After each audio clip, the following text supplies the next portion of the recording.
돈 때문에 이러는 거 아니에요. 네가 그동안 나한테 했던 행동들 이제 다 알겠다. 아빠, 오해하지 마세요. 제가 잘못했어요. 이제부터 효도하겠습니다. 효도라고? 재산이 사라질까 봐 이제 와서 그런 소리 하는 거지. 아니에요. 진심으로. 너도 문전박대 당하는 기분이 어떤지 이제 알겠지? 돌아가. 아빠, 이러지 마세요. 전 아빠 아들이잖아요. 나한테는 이제 아들이 없다. 너희도 이제 부모 없는 셈 치고 살아라. 이러시면 안 돼요, 아버지. 우리 인연은 여기까지다. 당장 나가.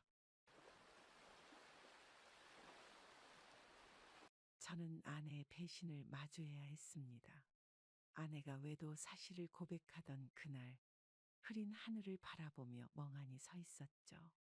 두 살배기 아들은 아내의 품에 안겨 울고 있었습니다. 미안해요. 더는 못하겠어요. 아내의 짧은 한마디가 저희 인생을 완전히 바꿔놓았습니다. 사랑한다던 그 말이 거짓이었다는 게 더 아팠던 것 같아요. 퇴근 후 빈집으로 돌아와 아들의 젖병을 씻으며 흘린 눈물이 어제 일처럼 선명합니다. 창가에 걸린 달력은 이미 한 달이 지나 있었죠. 이혼 서류에 도장을 찍은 지 정확히 한 달이었습니다. 아빠 배고파.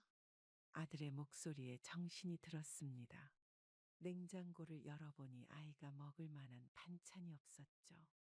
급하게 라면을 끓이는데 전화가 왔습니다. 여보세요? 아들 잘 키우고 있어? 혼자서도 잘할 수 있겠어. 통화 버튼을 누르자마자 들려온 아내의 냉소적인 목소리에 가슴이 멎는 듯했습니다. 걱정하지 마.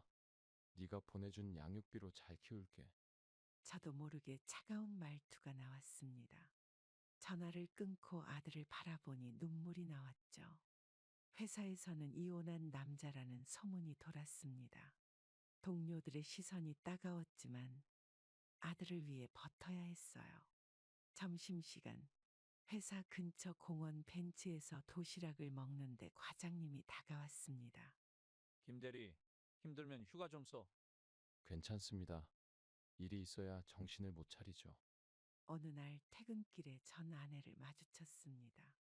새로운 남자와 손을 잡고 걸어가는 모습이 보였죠. 그날 밤 아들이 잠든 후 베란다에서 담배를 피웠습니다. 저는 매일 아침 거울을 보며 다짐했어요. 아들에게 좋은 아버지가 되어야 한다고. 하지만 현실은 녹록지 않았습니다. 어린이집 선생님께서 걱정스러운 목소리로 연락을 주셨죠. 아드님이 요즘 많이 우울해하네요. 상담이 필요할 것 같아요. 그 말을 듣고 화장실에서 혼자 울었습니다. 제가 부족한 탓이라는 생각에 자책감이 들었죠. 명절이 다가오자 친정에서 아들을 데려가겠다는 전화가 왔습니다. 애 아빠가 혼자 키우기 힘들잖아. 우리가 좀 봐줄게. 하지만 저는 거절했습니다. 아들은 제가 키워야 했어요. 그것만이 제가 할 수 있는 유일한 도리였습니다. 밤마다 아들의 방에 들어가 자는 모습을 지켜보았습니다. 작은 손을 잡고 있으면 이대로도 충분하다는 생각이 들었죠. 친구들은 술자리에서 저를 위로했습니다. 시간이 약이야. 너도 곧 새 인연 만날 거야. 하지만 저는 그럴 생각이 없었습니다. 지금은 오직 아들을 위해서만 살고 싶었어요. 아들이 어린이집에서 그린 그림을 들고 왔습니다. 가족 그림이었는데 엄마는 없고 아빠와 아들만 그려져 있었죠. 그림을 보는 순간 눈물이 났지만 아들 앞에서는 웃어야 했습니다. 아빠, 우리 둘이서만 살아도 돼. 아들의 질문에 저는 고개를 끄덕였습니다. 그날 이후로 아들은 엄마 얘기를 하지 않았어요. 매일 밤 소주병을 붙잡고 사는 게 일상이 되었습니다. 아내가 떠난 뒤 6개월, 저는 점점 술의 늪에 빠져들고 있었죠. 아들은 어린이집에서 돌아와도 아빠를 찾지 않았습니다. 김 과장님, 오늘도 술 한잔 하시죠? 미안한데 오늘은 그만 마셔야겠어. 회식 자리를 빠져나와 동네 골목을 걸었습니다. 취기가 올라오는데 갑자기 아들 생각이 났어요. 어린이집 원장 선생님께서 전화를 주셨습니다. 아들이 아침부터 열이 많이 난다고 했죠. 업무 중이라 바로 가볼 수가 없었습니다. 아드님, 열이 40도까지 올라갔어요. 빨리 오셔야 할 것 같은데. 어린이집에 도착했을 때 아들은 보건실에서 잠들어 있었습니다. 창백한 얼굴로 누워있는 모습을 보니 제 자신이 너무 부끄러웠어요. 밤새 아들 곁을 지키며 수건으로 열을 내렸습니다. 술기운이 남아있는 제 손이 부끄러웠죠. 아들의 이마에 손을 올리는데 문득 깨달았습니다. 아빠가 이제 술 안 마실게. 그날 이후로 술을 끊었습니다. 처음에는 쉽지 않았어요. 손이 떨리고 잠도 오지 않았죠. 하지만 아들을 생각하며 버텼습니다. 주말이면 아들과 시장에 가서 장을 봤습니다.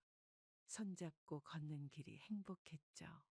문득 술에 절어 살던 시절이 멀게 느껴졌습니다.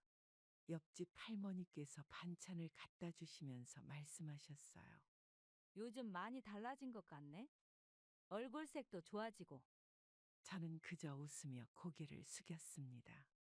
그동안 동네 어른들께 많이 걱정을 끼쳤던 거죠. 어느 날 아들이 학교에서 그린 그림을 들고 왔습니다.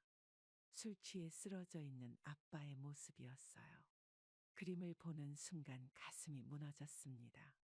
아빠, 이제 안 무서워. 아들의 말에 눈물이 났지만 꼭 참았습니다.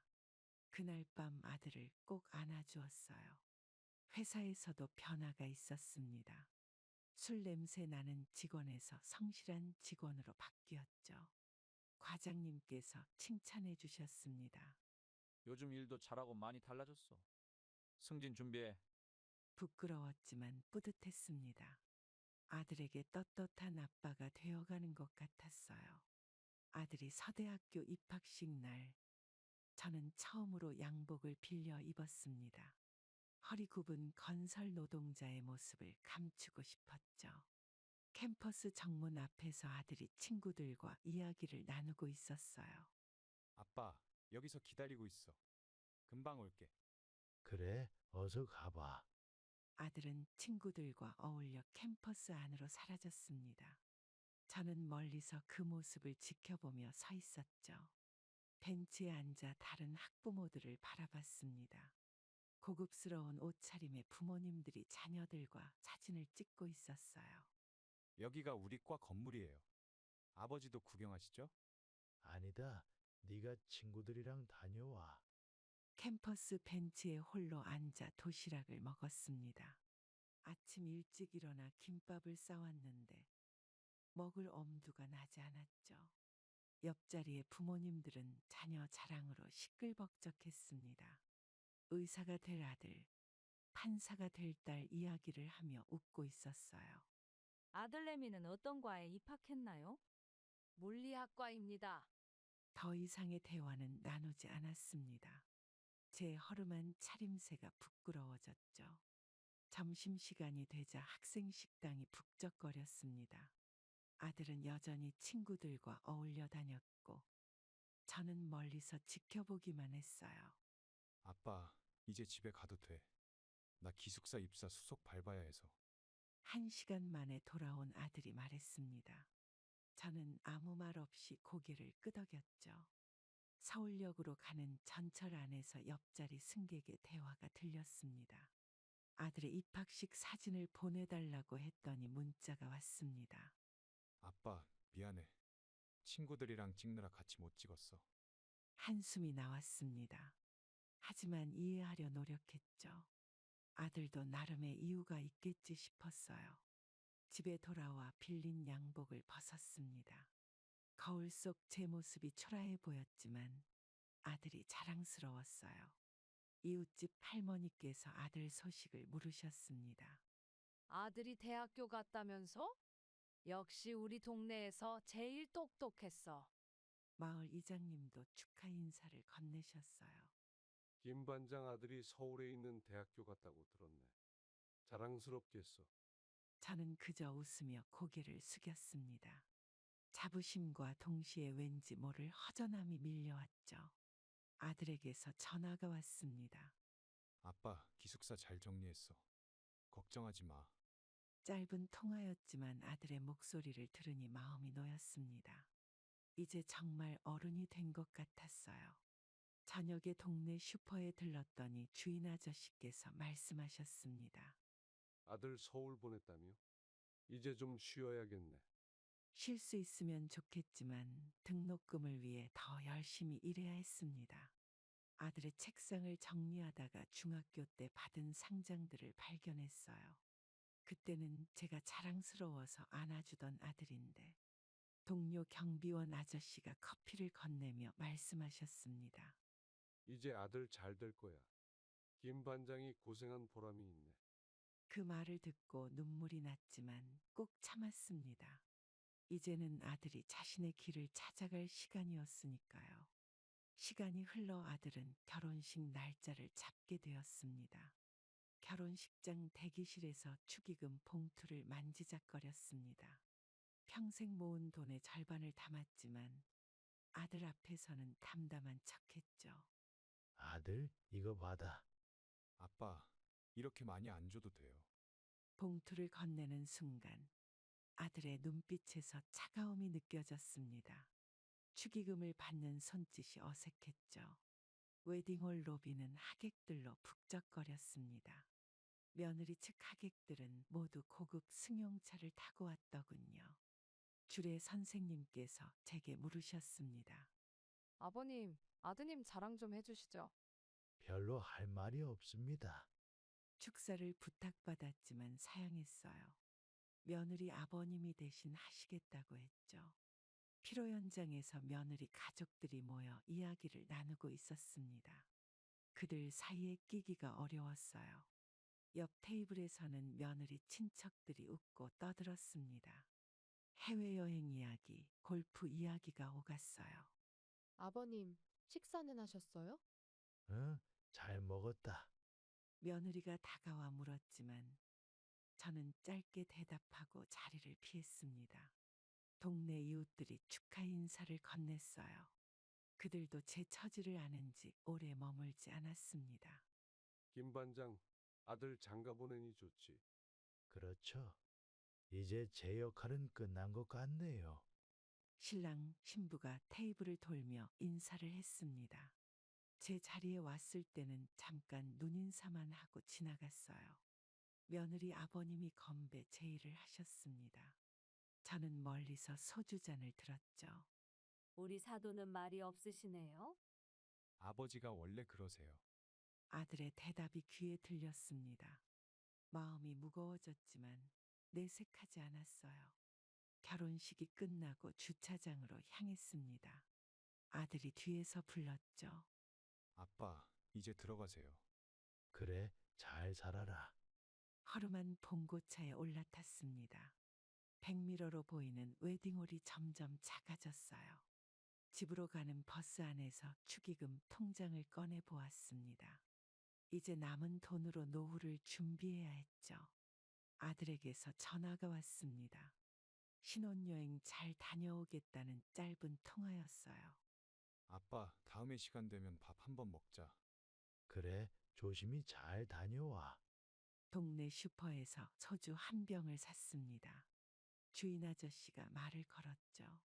이제 편히 쉬시겠네요. 아니요, 내일도 일하러 가야죠. 집에 돌아와 아들 방을 정리했습니다. 텅 빈 방을 보니 이제야 실감이 났어요. 벽에 걸린 가족 사진을 바라보았습니다. 아들이 초등학교 졸업할 때 찍은 사진이었죠. 아들과 며느리는 신혼집으로 짐을 옮겼다는 문자를 보냈습니다. 답장은 하지 않았어요. 아버님, 주말에 한번 찾아뵐게요. 그래, 바쁠 텐데 신경 쓰지 마라. 이제는 혼자만의 시간을 보내는 법을 배워야 할 것 같습니다. 쓸쓸하지만 이게 인생이겠죠. 추석 전날 텅 빈 집에서 차례상을 차렸습니다. 명절이면 늘 그렇듯 아들과 며느리는 해외여행을 간다고 했죠. 아빠, 이번 추석에는 괌에 가기로 했어요. 그래, 잘 다녀와라. 전화를 끊고 장을 보러 나갔습니다. 시장 입구에서 이웃 주민과 마주쳤어요. 오랜만에 SNS를 열어보니 아들 계정에 여행 사진이 가득했습니다. 호텔 수영장에서 찍은 사진, 리조트 식당에서 먹는 음식 사진들이었죠. 며느리가 올린 게시물에는 신혼 3년 차 둘만의 황금 연휴라는 글이 적혀 있었습니다. 댓글들도 모두 부러워하는 내용뿐이었어요. 장본 물건들을 부엌에 올려두고 휴대폰을 다시 확인했습니다. 아들이 올린 새로운 사진에는 고급 레스토랑에서 와인을 마시는 모습이 있었죠. 김 반장, 이번에도 혼자 차례 지내나? 그렇습니다. 젊은 애들은 바쁘니까요. 동네 슈퍼에서 만난 주인 아저씨의 물음에 대충 얼버무렸습니다. 방 안 텔레비전에서는 명절 교통 뉴스가 나오고 있었어요. 귀성길 막히는 뉴스를 보며 쓴웃음이 났습니다. 냉장고에는 명절 음식이 가득했지만 저 혼자 먹기에는 너무 많았죠. 옆집 할머니를 초대해 나눠 먹기로 했습니다. 아들내미는 올해도 안 오나? 네, 신혼여행도 못 간 애들이라. 거짓말이 술술 나왔습니다. 실상을 말하기가 부끄러웠죠. 추석 당일 혼자 차례를 지내면서 문득 어머니 생각이 났습니다. 살아계셨다면 이런 모습을 보시고 뭐라고 하셨을까요? 제사상 앞에 앉아 술잔을 따르는데 카카오톡 알림이 울렸습니다. 아들이 보낸 호텔 조식 사진이었어요. 아빠, 잘 지내시죠? 저희는 잘 놀고 있어요. 문자 하나 보내고 끝이었습니다. 영상통화 한 번 없이 사진만 보내오는 게 이제는 익숙해졌어요. 동네 공원에서 산책하는데 옆 동네 사는 후배가 걸어왔습니다. 형님, 아드님은 이번에도 안 왔나 봐요. 그래, 젊은 애들은 놀러 다녀야지. 며느리 친구가 올린 SNS에서 우리 며느리를 발견했습니다. 호텔 라운지에서 찍은 사진이었죠. 이웃집 아들은 부모님과 함께 찍은 명절 사진을 올렸더군요. 저도 모르게 그 게시물을 오래 들여다봤습니다. 차례를 지내고 나서 혼자 막걸리를 마셨습니다.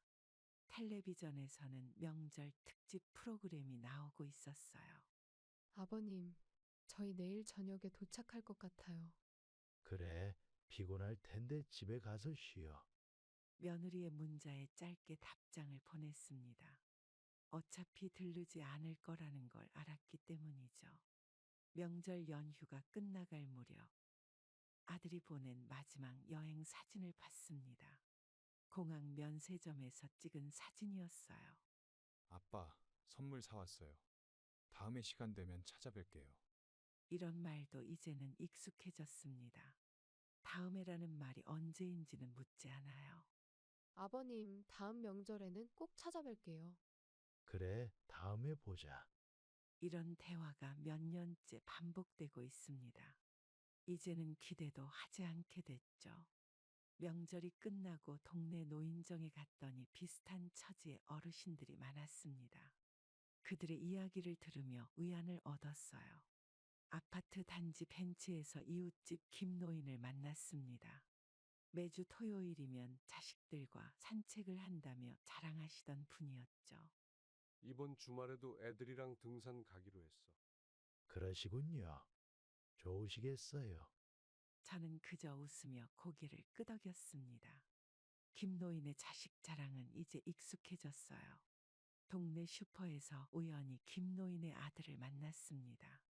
장바구니 가득 부모님 반찬거리를 사더군요. 아버지는 아드님이랑 자주 보시나 봐요. 그럼요. 며칠 못 보면 허전해서 안 되죠.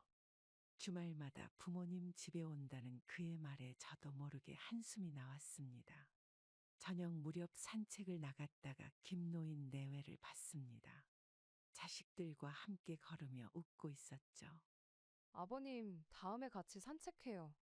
김노인의 며느리가 저를 보고 인사를 했습니다. 저는 애매한 미소로 답했어요. 집으로 돌아오는 길에 아들에게 전화를 걸었습니다. 받지 않을 거란 걸 알면서도 손가락이 먼저 움직였죠. 지금은 회의 중이에요. 나중에 전화 드릴게요. 문자 한 통이 전부였습니다. 이제는 아들의 목소리도 낯설게 느껴졌어요. 다음 날 아침 김노인네 현관 앞에 반찬통이 놓여 있는 걸 봤습니다. 며느리가 가져다 준 김치와 밑반찬이었죠. 우리 며느리가 손맛이 좋아서. 김노인의 자랑에 귀가 아팠습니다. 하지만 내색할 수는 없었어요. 동네 공원에서 김노인의 손주들이 뛰어노는 모습을 봤습니다. 할아버지 손을 잡고 신나게 웃는 아이들이었죠. 우리 손주들이 할아버지를 제일 좋아해. 그러시겠네요. 부럽습니다. 아들의 결혼식 사진을 다시 꺼내 보았습니다. 3년 전 찍은 사진인데 마치 오래전 일처럼 느껴졌어요. 김노인네 집 창문으로 식사 준비하는 소리가 들렸습니다. 자식들과 함께하는 주말 저녁 식사 준비였죠. 아버님도 저녁 드시러 오세요. 아니에요. 편히 드세요. 초대는 받았지만 거절했습니다. 그들의 행복한 시간에 제가 끼어들 자리는 없어 보였어요. 저녁을 혼자 먹으며 텔레비전을 켰습니다. 가족 예능 프로그램이 나오고 있었죠. 아들이랑 통화는 자주 하시나요? 가끔이요. 바쁘다고 하네요. 김노인의 질문에 얼버무리듯 대답했습니다. 진실을 말하기가 부끄러웠어요. 동네 노인정에서 바둑을 두며 시간을 보냈습니다. 김노인은 오늘도 자식 자랑으로 바둑판을 채웠죠. 이번 주말엔 애들이 제주도 여행 보내준대. 좋으시겠어요. 자식 복이 많으시네요. 휴대폰을 켜보니 아들의 부재 중 전화가 있었습니다. 기대감에 서둘러 전화를 걸었지만 실수로 건 거였다네요. 아빠, 잘못 눌렀어요. 죄송해요. 짧은 통화가 끝났습니다. 그래도 오늘은 아들 목소리를 들을 수 있어서 다행이라고 생각했어요. 밤이 되자 김노인네 집에서 노래 소리가 들렸습니다. 손주들과 함께 노래방을 만들었다고 하더군요.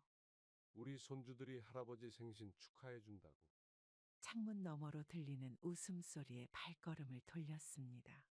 오늘따라 집이 더 크게 느껴졌어요. 이제는 아들에게 전화하는 것도 조심스러워졌습니다.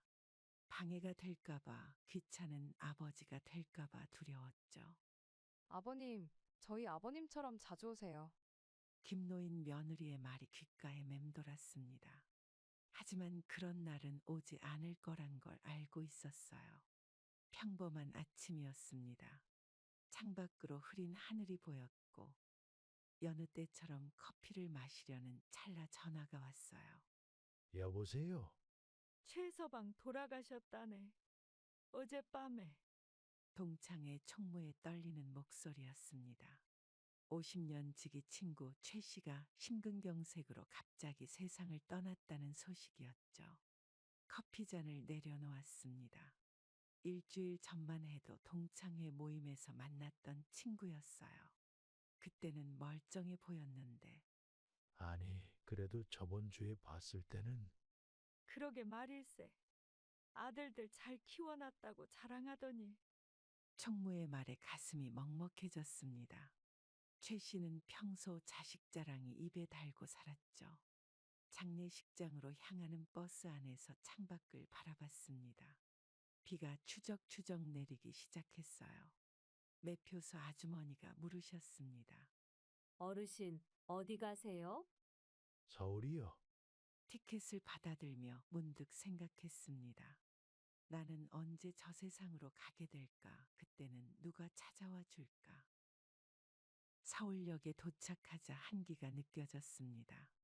오랜만에 올라온 서울은 낯설기만 했죠. 역사 밖으로 나오니 택시 기사들이 손님을 부르고 있었어요. 어르신, 어디로 모실까요? 용산 장례식장이요. 택시에 올라타자 기사님이 물었습니다. 저는 친구 장례식장에 간다고 짧게 답했죠. 아버님은 서울에 자주 올라오세요. 아니요. 이제는 올 일이 없어졌네요. 차량들 사이로 고층 빌딩들이 보였습니다. 아들이 저 안에서 일하고 있겠지 싶었어요. 장례식장 주차장에는 고급 차들이 즐비했습니다. 최 씨는 평생 자식 자랑이 입에 달고 살더니 마지막까지 체면치레는 했나 봅니다. 몇 호실 찾으세요? 301호실이요.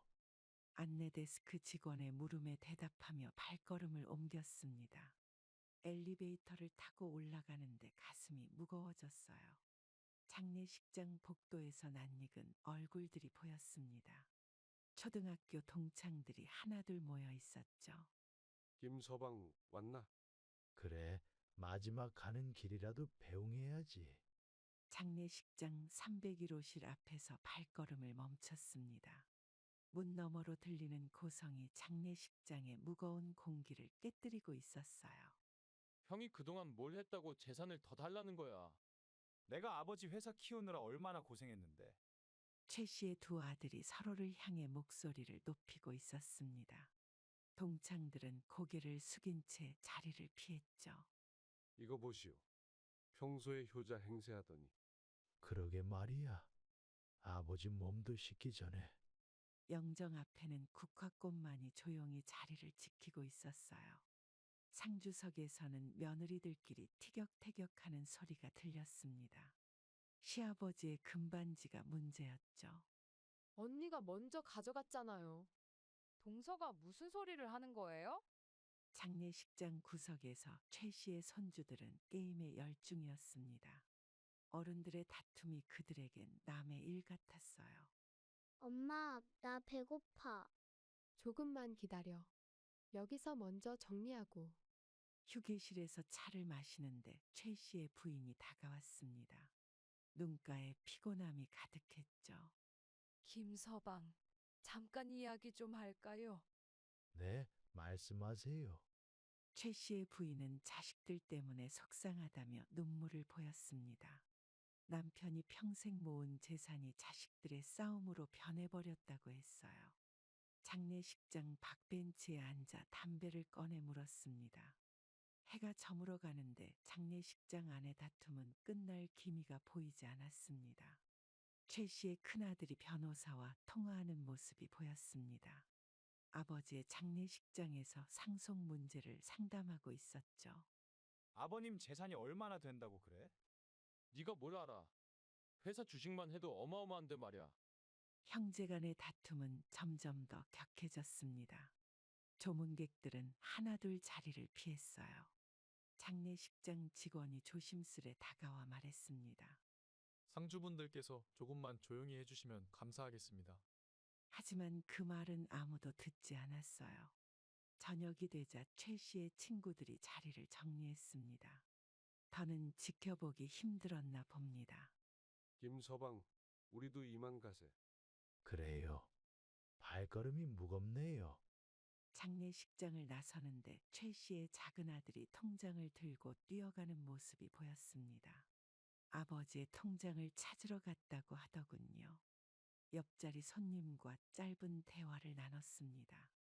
최 씨의 마지막 모습이 자꾸 떠올랐어요. 우리 아들은 달라. 혼잣말처럼 중얼거렸지만 확신이 서지 않았습니다. 죽음 앞에서도 재산을 먼저 챙기는 세상이 되어버렸나 봅니다. 장례식장 로비에서는 최 씨의 큰아들이 변호사와 통화하고 있었습니다. 아버지의 회사 지분에 대해 상담하는 모양이었어요. 조문객 중에는 최 씨의 회사 직원들도 있었습니다. 그들은 자식들의 모습을 보며 고개를 절레절레 흔들었죠. 사장님이 이런 걸 보시면 얼마나 속상하실까. 그동안 자식 자랑하시더니 장례식장 화장실에서 최 씨의 큰 며느리와 작은 며느리가 마주쳤습니다. 서로 모른 척하며 지나가는 모습이 안타까웠어요. 동창의 총무가 저를 불러 세웠습니다. 이런 모습을 더는 지켜볼 수 없다며 자리를 피하자고 했죠. 김서방, 우리 먼저 가세. 그래요. 더는 볼 수가 없네요. 밤늦게 장례식장을 나서는데 최 씨의 동창 한 명이 다가왔습니다. 그는 슬픈 눈으로 말했어요. 요즘 세상이 왜 이렇게 됐나? 그러게요. 돈이 사람보다 중요해진 것 같아요. 서울역에서 막차를 놓쳤다는 안내방송이 흘러나왔습니다. 30분을 더 기다렸지만 기차는 오지 않았죠. 아버님, 다음 기차는 내일 아침입니다. 아, 그렇군요. 감사합니다. 매표소 직원의 말에 저는 휴대폰을 꺼냈습니다. 아들에게 전화를 걸었지만 받지 않았어요. 역 근처 찜질방을 찾아보았습니다. 하지만 문득 아들 집이 생각났죠. 강남에 있는 아파트라고 했던 것 같았어요. 아들은 전화를 받지 않았습니다. 택시를 타고 아들의 아파트 단지에 도착했습니다. 밤 11시가 넘은 시간이었어요. 경비실에서 인터폰으로 아들 집을 불렀습니다. 아들은 전화를 받지 않았죠. 손님, 세대주 허락 없이는 출입이 안 됩니다. 제가 아버지입니다만 경비원의 말에 가슴이 아팠습니다. 아들에게 다시 전화를 걸었어요. 현관 비밀번호를 누르고 엘리베이터를 탔습니다. 15층이라고 했던 것 같았죠. 복도를 걸으며 아들 집을 찾았습니다. 1502호 앞에서 초인종을 눌렀어요. 누구세요? 아들아, 아빠다. 문이 열렸습니다. 아들과 며느리가 현관에 서 있었어요. 아빠, 이런 시간에 갑자기 오시면 어떡해요? 오늘 친구 장례식에 왔다가 아들의 얼굴에서 당혹감이 읽혔습니다. 며느리는 뒤로 물러서 있었죠. 지금 집 청소도 아직 안 됐어요. 괜찮아. 그냥 하룻밤만 묵을 수 있겠니? 아들은 고개를 저었습니다. 며느리도 난처한 표정을 지었어요. 죄송해요. 오늘은 좀 어려울 것 같아요. 현관문이 닫히는 소리가 들렸습니다. 복도에 혼자 남겨진 저는 한동안 그 자리에 서 있었어요. 엘리베이터를 타고 내려오는데 목이 메었습니다. 어르신, 이제 가시나요? 네, 이제 갑니다. 경비실을 지나치며 짧게 인사를 건넸습니다. 경비원도 뭔가 눈치챈 듯했어요. 밤거리를 걸으며 근처 모텔을 찾았습니다. 네온사인이 깜빡이는 작은 모텔이었죠. 방 하나 주세요. 5만 원입니다. 모텔 프론트에서 카드를 건네며 생각했습니다. 아들에게 전화할까 말까. 모텔방 침대에 누워 천장을 바라보았습니다. 형광등 불빛이 깜빡거렸고 옆방에서는 TV 소리가 들려왔어요. 여보세요. 방에 수건 좀 더 가져다 주세요. 네, 곧 가져다 드리겠습니다. 프론트에 전화를 걸었습니다. 무언가라도 해야 할 것 같았죠. 창밖으로는 도시의 밤거리가 보였습니다. 아들의 아파트 불빛도 저 어딘가에 있겠죠. 휴대폰을 열어보니 아들이 보낸 문자가 있었습니다. 아빠, 다음에는 꼭 미리 연락 주세요. 오늘은 정말 곤란했어요. 문자를 읽고 또 읽었습니다. 답장을 쓰다가 지우기를 반복했어요. 침대 옆 탁자에는 오늘 최 씨 장례식장에서 받은 봉투가 놓여 있었습니다. 부고와 함께 장례식장에서 사용한 명패도 들어 있었죠. 정말 우리 아들도 저렇게 변할까? 저도 모르게 중얼거렸습니다. 최 씨의 아들들이 다투던 모습이 자꾸 떠올랐어요. 깜빡 잠이 들었다가 한밤중에 깼습니다. 낯선 방의 정막이 무거웠어요. 모텔 프론트에서 라면을 사왔습니다. 밤이 되니 배가 고파졌죠. 어르신, 물 끓이시려면 저희가 포트 빌려드릴게요. 아니에요. 편의점에서 사왔습니다. 휴대폰을 다시 열어보았습니다. 아들의 문자는 여전히 그대로였어요. 창가에 앉아 라면을 먹으며 생각했습니다. 아들이 어릴 때는 이런 일이 없었는데 새벽 2시 옆방에서 들리던 TV 소리도 잦아들었습니다. 이제는 도시의 불빛만이 저를 지켜보고 있었죠. 죄송합니다만 체크아웃이 몇 시인가요? 내일 11시까지입니다. 다시 프론트에 전화를 걸었습니다. 잠은 오지 않았지만 시간은 가야 했으니까요. 침대 위에서 뒤척이다 지갑을 열어보았습니다. 아들의 결혼식 날 찍은 사진이 들어 있었어요. 창밖에서 구급차 사이렌 소리가 들렸습니다. 누군가의 긴급한 밤이겠죠. 옆 건물 간판에 네온 사인이 깜빡일 때마다 방 안이 붉게 물들었습니다. 그 빛이 어쩐지 낯설었어요. 아침이 되자 짐을 챙겼습니다. 짐이라고 해봐야 간단한 옷가지 하나였죠. 체크아웃 하겠습니다. 좋은 하루 보내세요. 프론트를 나서며 마지막으로 주변을 둘러보았습니다. 아들의 집이 있는 방향이었어요. 택시를 타고 기차역으로 향했습니다. 운전기사가 물었죠. 어디서 오셨어요? 친구 장례식에 왔다가 더는 말을 잇지 못했습니다. 어제의 일들이 주마등처럼 스쳐 지나갔어요. 고향으로 돌아온 첫날 동네 목욕탕을 찾았습니다. 피로를 씻어내고 싶었죠. 탕 안에는 평소 보던 얼굴들이 있었어요. 김 반장 서울 잘 다녀왔소. 네, 그저 그렇습니다. 오랜 단골인 목욕탕 주인이 수건을 건네며 물었습니다. 저는 짧게 대답했어요. 목욕탕 탕 안에서는 이웃들이 담소를 나누고 있었습니다. 저마다의 사연을 풀어놓고 있었죠. 내 아들도 그래. 명절에 얼굴 보기가 하늘의 별 따기야. 요즘 자식들은 다 그렇다니까. 이웃의 하소연을 듣고 있으니 마음이 조금 가벼워졌습니다. 저만의 고민이 아니었나 봅니다. 목욕탕 휴게실에서 식혜를 마시는데 옆자리에 박노인이 앉았습니다. 그의 아들도 서울에서 산다고 들었어요. 이번에 큰 깨달음을 얻었네. 무슨 깨달은 말입니까? 박노인의 이야기는 의외였습니다. 자식에게 기대지 않기로 했다는 거였어요. 수건으로 땀을 닦으며 이야기를 더 들었습니다. 박노인은 요양원에 들어가기로 했다고 하더군요. 자식한테 짐 되는 것보다 낫지. 그래도 혼자는 대화를 나누다 보니 비슷한 처지의 어르신들이 모여들었습니다. 각자의 이야기를 풀어놓기 시작했어요. 탈의실에서 옷을 갈아입는데 이웃집 최 씨가 다가왔습니다. 그도 자식 때문에 소가리를 한다고 하더군요. 우리끼리 모임이나 하나 만들까? 무슨 모임 말입니까? 목욕탕을 나서는 길에 이웃들과 약속을 잡았습니다. 다음 주 목요일에 만나기로 했어요. 집으로 돌아오는 길에 동네 슈퍼에 들렸습니다. 주인 아저씨가 반갑게 맞아주셨어요. 서울 다녀오셨다면서요? 네, 친구 장례식에 갔다 왔습니다. 슈퍼 앞 평상에 앉아 막걸리 한 잔을 나눴습니다. 주인 아저씨도 비슷한 처지였나 봅니다. 자식은 남이야. 이제 알았어. 그런가 봅니다. 저녁 무렵 집으로 돌아와 휴대폰을 열어보았습니다. 아들의 연락은 없었죠. 마당 의자에 앉아 달을 바라보았습니다. 오늘 들은 이웃들의 이야기가 머릿속을 맴돌았어요.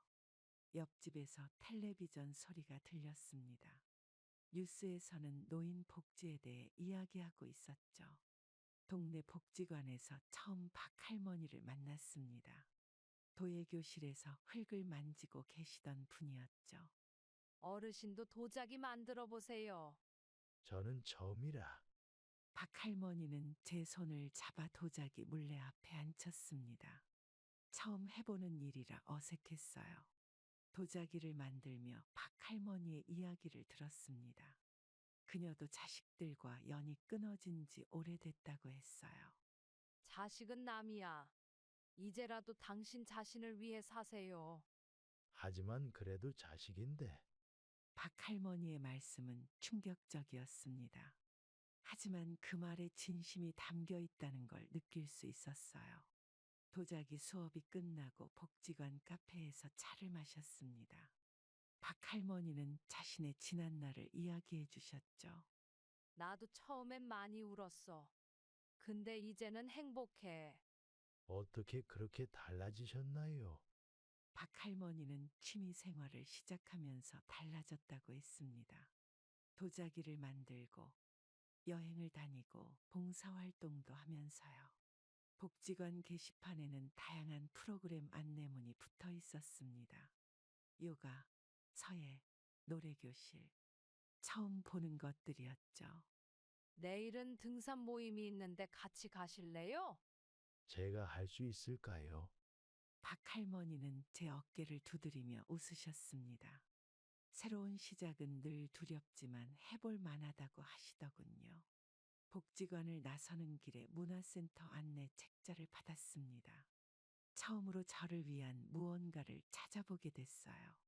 어르신 다음 주에도 오세요. 네, 올게요. 도예교실 선생님의 인사에 고개를 숙였습니다. 흙 묻은 손을 보니 뿌듯했어요. 집으로 돌아오는 길에 공원에 들렀습니다. 벤치에 앉아 오늘 만든 서툰 도자기를 바라봤어요. 아이고, 아버님, 처음 치고는 잘 만드셨어요. 그런가요? 옆자리에 앉은 박할머니의 말씀이 위로가 됐습니다. 누군가에게 칭찬받는 게 오랜만이었죠.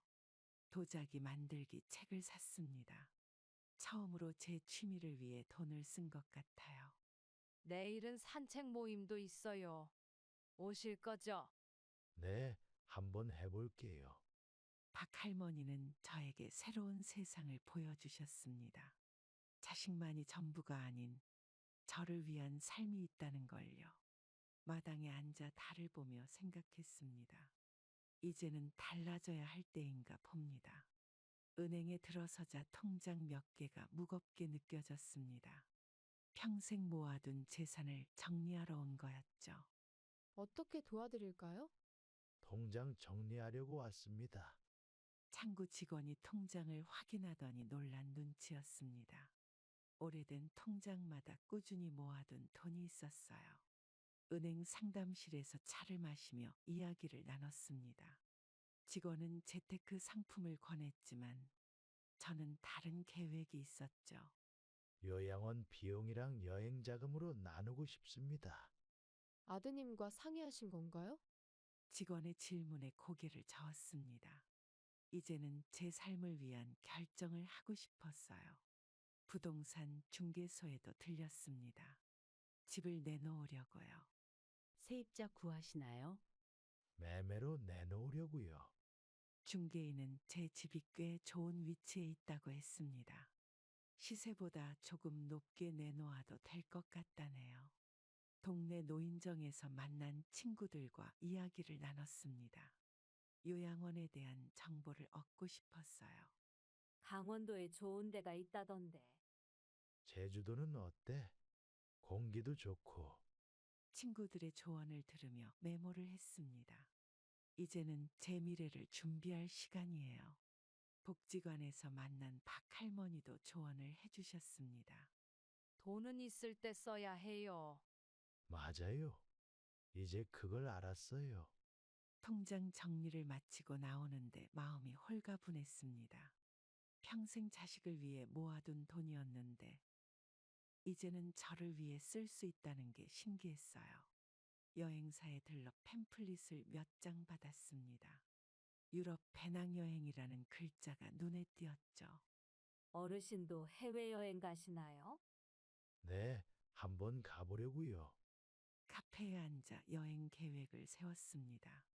파리의 에펠탑, 로마의 콜로세움, 책에서만 보던 곳들이에요. 요양원 자료도 찾아보았습니다. 바다가 보이는 곳으로 하고 싶었어요. 이번 주말에 강원도 가보실래요? 좋죠. 한번 가봐야죠. 박할머니와 함께 요양원 답사를 가기로 했습니다. 두근거리는 마음을 감출 수 없었어요. 저녁에는 평생 모아둔 서류들을 정리했습니다. 보험증서, 부동산 계약서, 통장. 한 장 한 장 새로운 마음으로 봤어요. 아버님, 집 하신다면서요?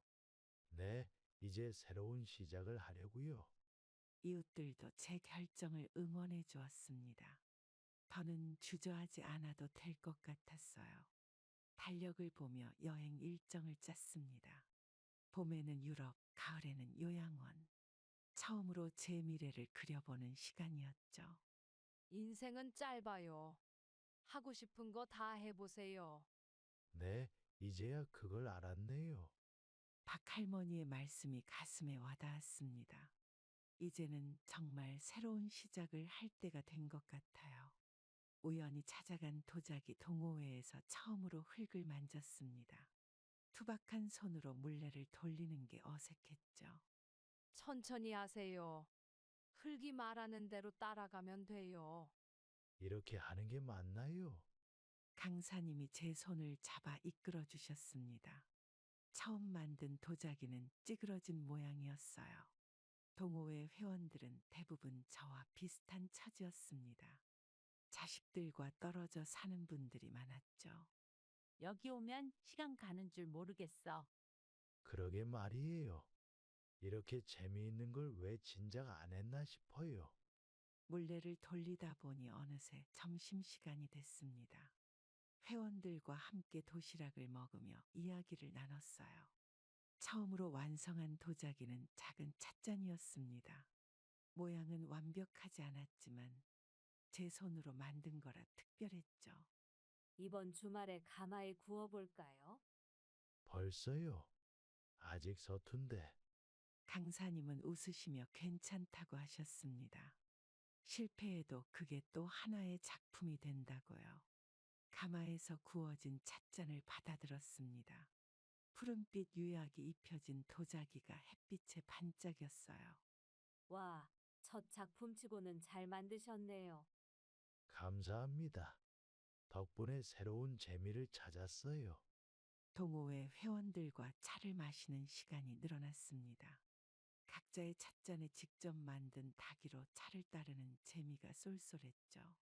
오늘 아침 처음으로 제가 먼저 아들에게 전화를 걸었습니다. 아들과의 마지막 대화가 될 거라는 걸 알고 있었어요. 아빠, 이른 아침부터 웬일이세요? 앞으로는 연락하지 말자. 순간 전화기 너머로 잠시 침묵이 흘렀습니다. 아들도 예상하지 못했던 말이었겠죠. 마음을 다잡고 준비했던 말들을 꺼냈습니다. 이제는 서로 다른 길을 가야 한다고, 재산도 물려주지 않을 거라고 말했어요. 지난밤 잠을 이루지 못하고 수십 번을 생각한 끝에 내린 결정이었습니다. 최 씨의 장례식장에서 본 광경이 결심을 더 굳게 만들었어요. 통장 정리도 마쳤고 양로원 입소 수속도 끝냈습니다. 이제 돌이킬 수 없는 강을 건너고 있었죠. 아빠, 갑자기 무슨 말씀이세요? 다시 한번 생각해 보세요. 더는 생각할 게 없다. 네 인생은 네가 살아라. 아들의 목소리가 흔들렸지만 제 마음은 이미 정해져 있었습니다. 40년을 키운 자식이지만 이제는 남처럼 살아야 할 때가 왔어요. 재산 문제를 꺼내자 아들의 말투가 급격히 변했습니다. 평소의 냉담함은 사라지고 다급함이 묻어났죠. 은행에서 정리한 통장들이 책상 위에 놓여 있었습니다. 이제 이것들은 저만의 새로운 삶을 위한 밑거름이 될 거예요. 마지막 인사를 건네려는데 아들이 말을 끊고 들어왔습니다. 자식된 도리를 하겠다며 한 번만 더 기회를 달라고 했죠. 하지만 이미 늦었습니다. 친구의 장례식장에서 본 모습들이 자꾸 떠올랐어요. 자식들의 위선적인 모습, 재산을 두고 다투는 추한 모습들. 전화를 끊기 전 마지막으로 한마디를 더 했습니다.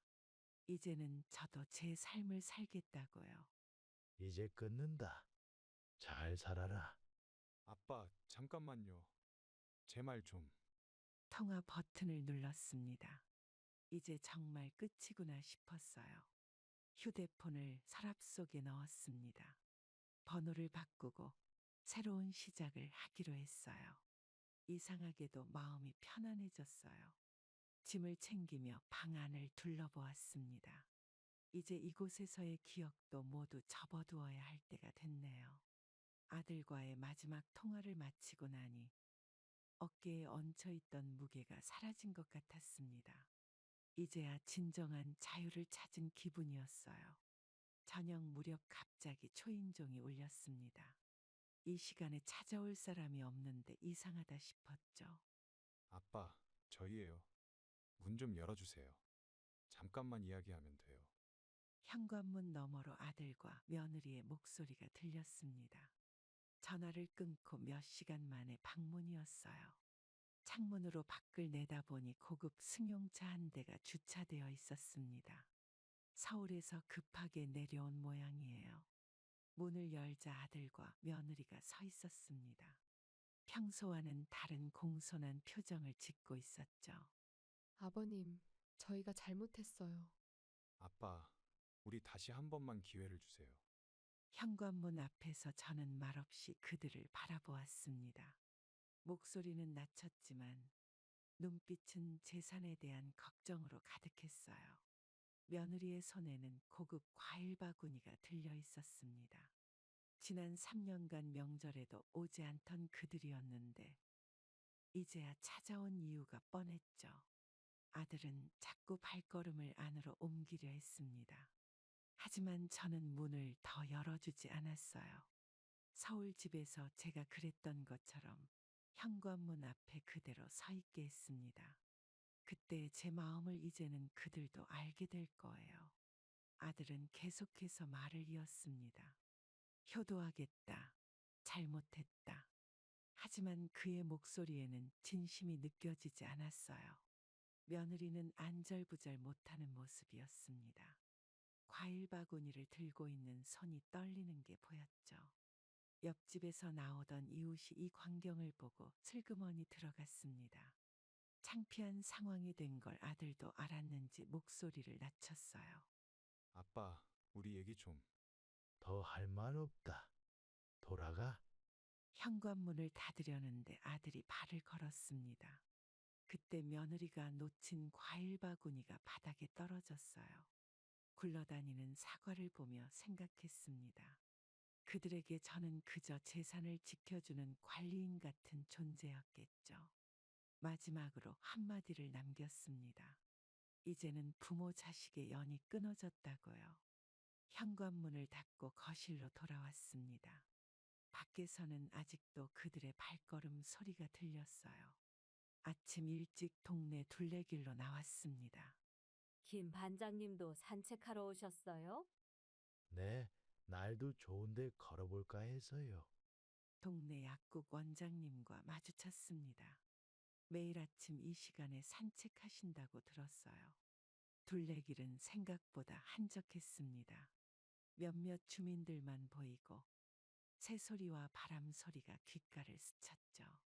어제의 일은 이제 잊기로 했습니다.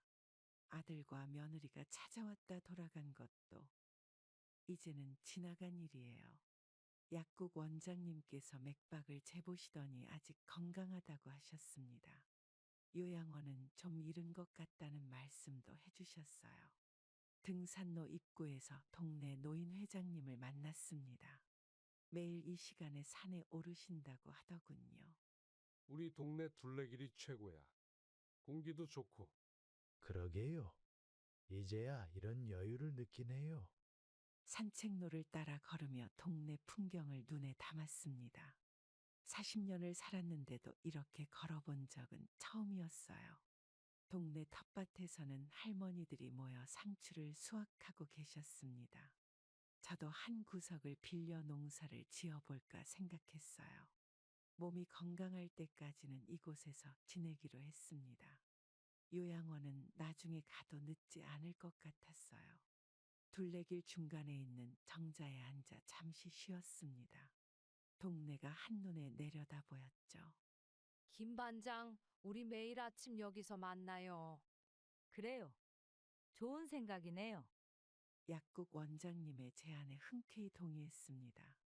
이웃들과 함께하는 시간이 좋았어요.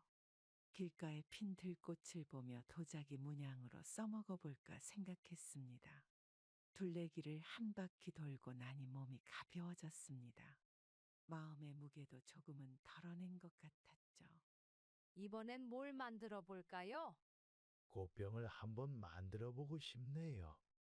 오늘부터 새로운 일상이 시작됐습니다. 아들 걱정은 접어두고 저를 위한 시간을 보내기로 했어요. 둘레길에서 만난 이웃들과 약속도 잡았습니다. 내일은 함께 텃밭도 구경하기로 했죠. 저녁이 되어 창밖을 보니 둘레길이 보였습니다. 내일은 어떤 이웃들을 만나게 될지 기대가 됐어요. 저는 이제야 깨달았습니다. 자식을 위해 산다는 게 결국 저 자신을 잃어버리는 일이었다는 걸요. 평생 자식만 바라보며 살았던 시간들이 떠올랐습니다. 그 시간 동안 저는 제 자신의 행복은 잊고 살았던 거예요. 도자기를 만들고 둘레길을 걷고 이웃들과 이야기를 나누는 지금이 오히려 더 행복합니다. 이런 날들이 있을 줄 몰랐어요. 자식에게 매달리지 않아도 혼자서도 충분히 행복할 수 있다는 걸 알게 됐습니다. 이제야 진짜 제 삶을 살게 된 것 같네요. 앞으로의 계획을 생각하니 설렙니다. 유럽 여행도 가고 싶고 도자기 전시회도 열어보고 싶어졌어요. 나이 들어 혼자가 된다는 게 처음에는 두려웠습니다. 하지만 이제는 알겠어요. 혼자여도 괜찮다는 걸. 누군가의 아버지이기 이전에 한 사람으로 살아가는 법을 배웠습니다. 늦었지만 이제라도 알게 된 게 다행이에요. 요양원은 몸이 불편해질 때 가기로 했습니다. 그때까지는 이곳에서 이웃들과 좋은 추억을 만들어 가려고 해요. 아들과 며느리에게 받은 상처는 이제 내려놓으려 합니다. 그들의 몫은 그들이 살아갈 테니까요. 혼자라서 외롭다고 생각했는데 주위를 둘러보니 좋은 이웃들이 많았습니다. 이제는 그들과 함께하는 시간이 기다려져요. 인생의 마지막 장을 쓰는 지금, 저는 처음으로 제 이야기를 쓰고 있습니다. 이제야 진정한 나로 살아가는 법을 배웠네요. 그럼 오늘도 행복한 하루 되시길 바랍니다. 감사합니다. 어머니, 아버님 재산은 제가 관리하겠습니다. 현수야, 아직은. 이건 빨리 결정해야 합니다. 제가 장남이에요. 형, 지금이 그럴 때야? 넌 빠져. 네가 무슨 상관인데? 형수님이랑 짜고 이런 끔찍한 짓을 저질렀다는 거 다 알아. 입 조심해. 동생이라고 봐주는 것도 한계가 있어. 형이 세웠던 계획들 다 들통났어. 뭐라고? 증거 있어요. 형수님이랑 주고받은 문자 다 봤다고요. 어머님, 이러시면 안 됩니다. 저희가 잘 모실게요. 며느라, 너희들 계획이 다 있었던 거니? 어머님, 저희는 그저 형, 이제 그만 인정해요. 어머니 앞에서 이게 뭐 하는 짓이에요? 닥쳐. 내가 장남이야. 내 마음대로 할 수 있어. 아직도 입이 살았나 보구나. 너랑 며느리가 한 짓들 모두 후회하게 만들어주마.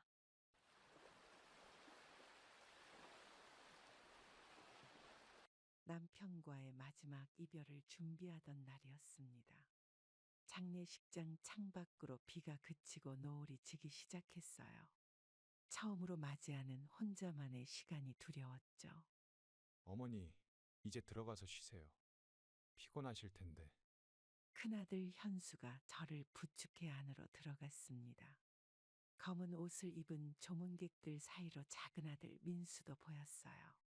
형, 어머니 좀 편히 쉬시게 해드려야 하는 거 아니야? 그래, 네 말이 맞다. 근데 잠깐 어머니랑 의논할 게 있어서. 저는 두 아들의 대화를 듣고 있었습니다. 현수가 제 곁으로 다가와 앉았어요. 그의 눈빛이 평소와는 달랐죠. 어머니, 아버님 재산 문제는 어떻게 하실 생각이세요? 순간 숨이 멎는 것 같았습니다. 남편이 떠난 지 채 하루도 지나지 않았는데 재산 이야기를 꺼내다니요. 민수가 자리에서 벌떡 일어났습니다. 형, 지금이 그런 얘기할 때야? 진정해. 어차피 해야 할 이야기잖아. 저는 아무 말도 할 수 없었어요. 현수의 목소리가 점점 커졌습니다. 어머니, 제가 장남이니까 재산 관리는 제가 하는 게 좋을 것 같아요. 현수야, 아직은 그런 이야기 하기 이른 것 같구나. 어머니, 이건 빨리 결정해야 해요. 나중에 더 복잡해질 수 있어요. 민수가 현수의 말을 자르며 끼어들었습니다. 형 무슨 소리야? 어머니가 결정하실 일이지. 장례식장에 모인 조문객들이 우리를 바라보기 시작했어요.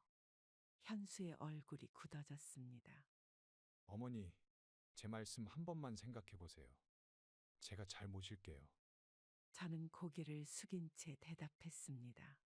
나중에 천천히 얘기하자꾸나. 그날 밤 빈소에 혼자 남아 남편의 영정을 바라보았어요. 갑자기 찾아온 이별도 받아들이기 힘든데 아들의 돈 이야기까지 듣고 나니 마음이 더 무거워졌습니다. 다음 날 아침 현수가 다시 찾아왔어요. 어머님, 어제 제 말씀 생각해 보셨나요? 현수야, 지금은 아버지 보내드리는 게 우선이지 않겠니? 민수가 커피를 들고 와서 제게 건넸습니다. 어머니 드세요. 많이 피곤하시죠? 장례 절차가 끝나갈 무렵 현수가 또다시 재산 문제를 꺼냈어요. 이번에는 좀 더 구체적이었습니다. 어머니, 아버님 통장이랑 도장은 어디 있으세요? 왜 그걸 묻니? 제가 은행 일 좀 처리해야 할 것 같아서요. 저는 현수를 물끄러미 바라보았어요. 그의 눈빛에서 낯선 모습을 발견했습니다. 현수야, 서두르지 말거라. 시간을 좀 가지고 천천히 결정하자. 어머니, 이건 서두르실 일이에요. 나중에 문제가 생길 수 있다고요. 민수가 옆에서 한숨을 쉬었습니다. 형, 제발 그만해. 어머니 마음도 생각해야지. 날이 저물어갈 때쯤 조문객들이 하나둘 떠나갔어요. 창밖으로 다시 비가 내리기 시작했습니다. 현수는 끝까지 재산 문제를 놓지 않았어요. 어머니, 내일은 꼭 은행에 가셔야 해요. 저는 그제서야 현수의 진짜 모습을 보게 된 것 같았습니다. 남편이 떠난 자리에서 아들의 낯선 모습을 마주하게 될 줄은 몰랐어요. 장례를 마치고 돌아온 다음 날이었습니다. 현수와 민수가 아버지의 서재에서 유산 관련 서류를 찾겠다고 들어왔어요. 아직 남편의 흔적이 그대로 남아있는 공간이었죠. 어머니, 아버님이 보험 서류나 통장 같은 걸 여기 보관하셨다고 하셨잖아요. 그래, 서랍 어딘가에 있을 거다. 민수가 책상 앞에 앉아있던 현수를 물끄러미 바라보았습니다. 형, 뭘 그렇게 급하게 찾아? 당연히 찾아야지. 상속세 신고 기한도 있고. 저는 남편의 책상을 정리하면서 말했어요. 얘들아, 서두르지 말고 천천히 찾아보자. 현수가 서류 뭉치를 꺼내들었습니다. 그 순간 벽에 걸려있던 가족 사진이 떨어져 액자가 깨졌어요. 아니, 이게 어떻게? 민수가 재빨리 액자를 주었습니다. 사진 한 귀퉁이가 찢어져 있었어요. 형, 조심 좀 하지. 아버님이 제일 아끼시던 사진인데. 내가 일부러 그런 것도 아니고. 저는 깨진 액자 조각을 주우며 한숨을 쉬었습니다. 그 사진은 남편이 환갑 때 찍은 가족 사진이었어요. 이거 봐, 보험금이랑 예금 통장이 여기 있네. 현수가 서류 봉투를 들어 올렸습니다. 민수의 표정이 어두워졌어요. 형, 아직 이르지 않아? 아버님 가신 지 며칠 됐다고. 네가 뭘 안다고 그래. 이런 건 빨리 처리해야 돼. 저는 깨진 액자를 바라보며 입을 열었습니다. 현수야, 그건 거기 두고 가렴. 어머니, 제가 은행에 가서 확인해 봐야 할 것 같아요. 아직은 그대로 두는 게 좋겠다. 민수가 갑자기 서류를 낚아챘어요. 이건 어머니가 보관하셔야죠. 현수의 얼굴이 붉어졌습니다. 야, 너 뭐 하는 거야? 형이야말로 뭐 하는 거야? 왜 이렇게 급해? 서재 안이 순식간에 싸늘해졌어요. 저는 찢어진 사진을 손끝으로 매만졌습니다. 얘들아, 이제 그만하자. 어머니, 제가 이런 일은 잘하니까 맡겨주세요. 현수야, 아직 때가 아니야. 민수가 창가로 걸어가 밖을 바라보았어요. 형, 우리 이러면 안 되는 거 아니야? 네가 뭘 알아서 그래. 이런 건 장남인 내가 알아서 할게. 깨진 액자 조각이 바닥에 흩어져 있었습니다. 마치 우리 가족의 모습 같았어요. 현수야, 오늘은 여기까지 하자. 어머니, 일을 마저 처리해야죠. 이제 돌아가거라. 두 아들이 서재를 나간 후 저는 깨진 액자를 정리했습니다. 사진 속 환하게 웃고 있는 우리 가족의 모습이 낯설게 느껴졌어요. 여보, 우리 애들이 이상해졌어요. 남편의 책상에 남아있는 담배 냄새를 맡으며 중얼거렸습니다. 창밖으로 해가 저물어 가고 있었어요. 어머니, 저희 먼저 가보겠습니다. 그래, 조심히 가거라. 현수는 서류 봉투를 자신의 가방에 넣었고 민수는 찢어진 사진을 보며 한숨을 쉬었습니다. 서류 문제로 다툰 지 일주일이 지났습니다. 오늘은 현수 부부가 저를 찾아왔어요. 아직 정리되지 않은 거실에서 그들을 맞이했죠. 어머니, 혼자 계시기 힘드실 것 같아서요. 저희 집으로 모시고 싶습니다. 그래, 고맙구나. 며느리는 곁눈질로 저를 보며 입꼬리만 살짝 올렸습니다. 어머님, 저희가 잘 모실게요. 현수가 제 손을 잡았어요. 손이 차가웠습니다. 어머니, 이제 저희가 책임지겠습니다.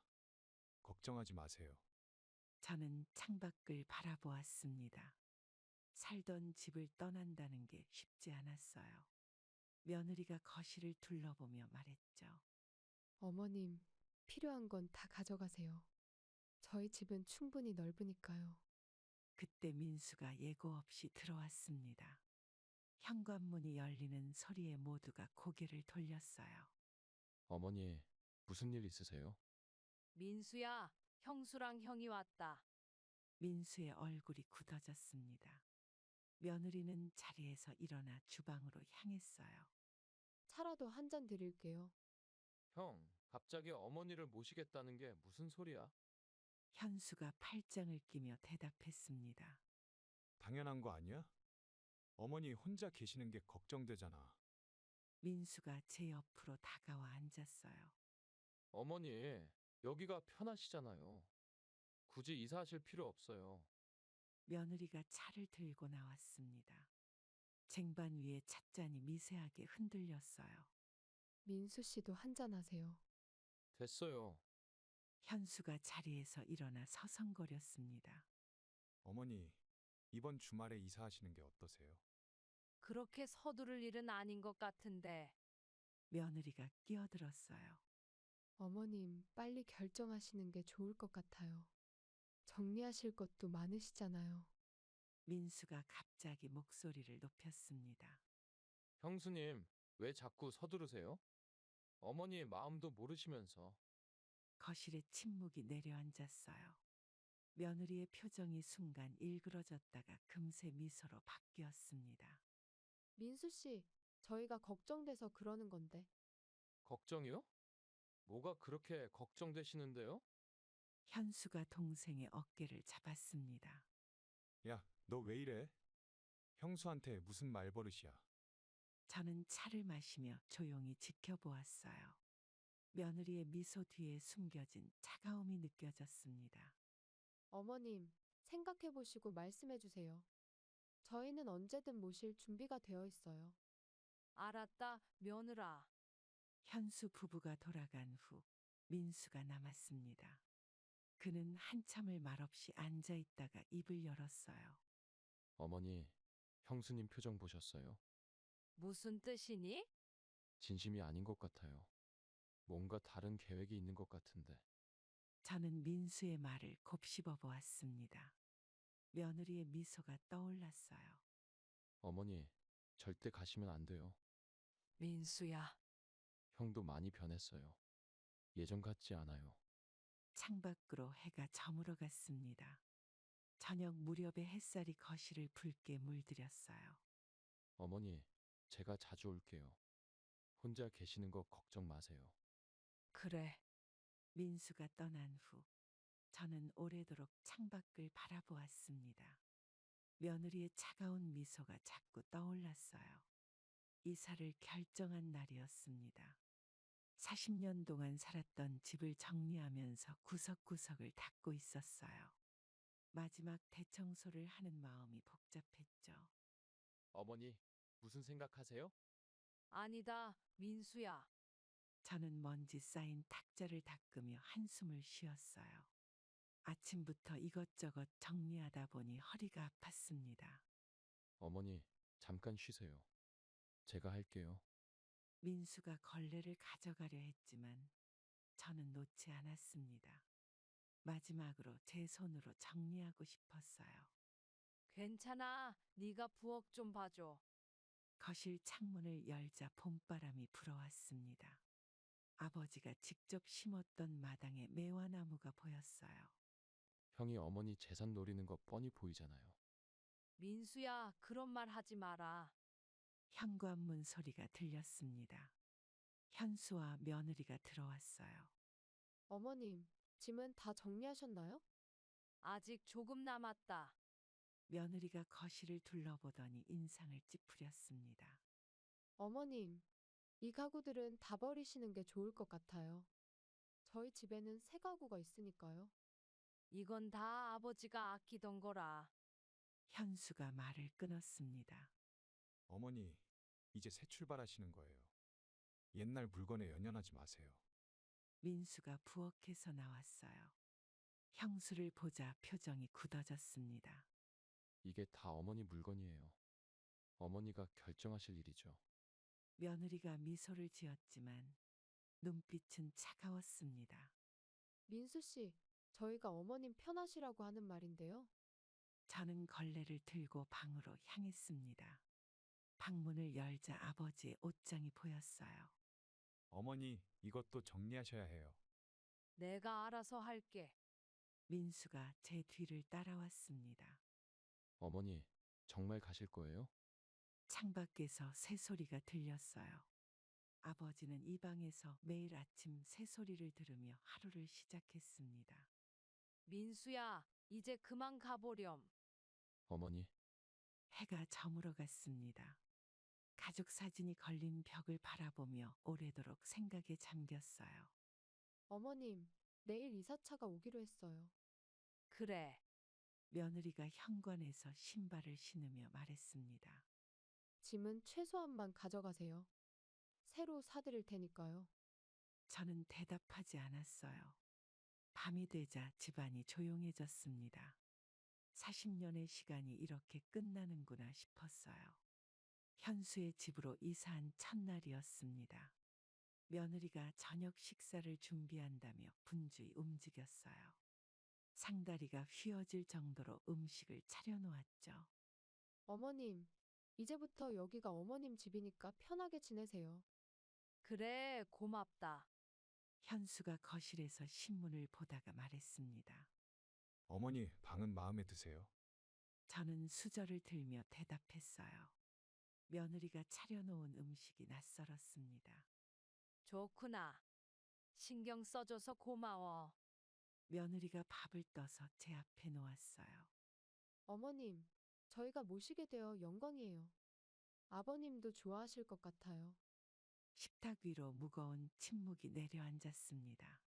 며느리의 말에 현수가 젓가락을 내려놓았어요. 여보, 그런 말은 조심해야지. 아니에요. 좋은 뜻으로 한 말인데. 저는 조용히 밥을 먹었습니다. 며느리의 요리 실력은 좋았지만 입맛에 맞지 않았어요. 어머님, 음식이 입에 안 맞으신가요? 아니다. 잘 먹고 있어. 식사가 끝나고 거실에 앉아 있는데 며느리가 차를 내왔습니다. 어머님, 이제 저희가 책임질 테니 염려 마세요. 책임이라는 말이 귓가에 맴돌았어요. 마치 짐을 떠맡은 것처럼 들렸습니다. 어머니, 저희 집 규칙이 있는데 말씀드려도 될까요? 무슨 규칙이니? 며느리가 앉은 자세를 고쳤습니다. 아침은 7시, 저녁은 6시에 먹어요. 점심은 제가 회사에 있어서 어머님이 알아서 하시면 될 것 같아요. 현수가 끼어들었습니다. 여보, 어머님한테 그런 말을. 아니에요. 서로 편하려면 규칙은 필요하죠. 저는 창밖을 바라보았어요. 낯선 아파트 풍경이 눈에 들어왔습니다. 어머님, 그리고 손님 오시면 미리 말씀해 주세요. 알았다. 며느리는 계속해서 규칙을 나열했습니다. 주방은 제가 쓰는 게 편할 것 같아요. 어머님은 쉬세요. 현수가 자리에서 일어났어요. 여보, 어머님 첫날부터 그렇게 말씀하시면 당신도 알잖아요. 처음부터 규칙을 정해야 서로 편하다고. 저는 차를 마시며 조용히 이야기를 들었습니다. 며느리의 말 한마디 한마디가 가시처럼 느껴졌어요. 어머님, 내일은 제가 일찍 출근해서 아침은 드시고 오세요. 그래. 첫날부터 이런데 앞으로는 어떻게 될지 걱정됐습니다. 방으로 들어와 짐을 정리하는데 전화가 왔어요. 어머니, 잘 도착하셨어요? 그래, 민수야. 많이 불편하시죠? 전화기 너머로 민수의 걱정 어린 목소리가 들렸습니다. 아니다. 괜찮아. 어머니, 저는 전화를 끊고 창문을 열었어요. 밤바람이 차가웠습니다. 이사 온 지 일주일이 지났습니다. 며느리와 현수가 외출한다며 손자를 맡기고 갔어요. 평소 장난이 심한 아이라 신경이 쓰였죠. 할머니, 저기 도자기 좀 봐요. 반짝반짝해요. 거기는 가면 안 돼. 거실 선반에는 며느리가 수집한 고가의 도자기들이 진열되어 있었습니다. 할머니, 잠깐만 만져볼게요. 안 된다니까. 손자가 소파 위로 올라갔어요.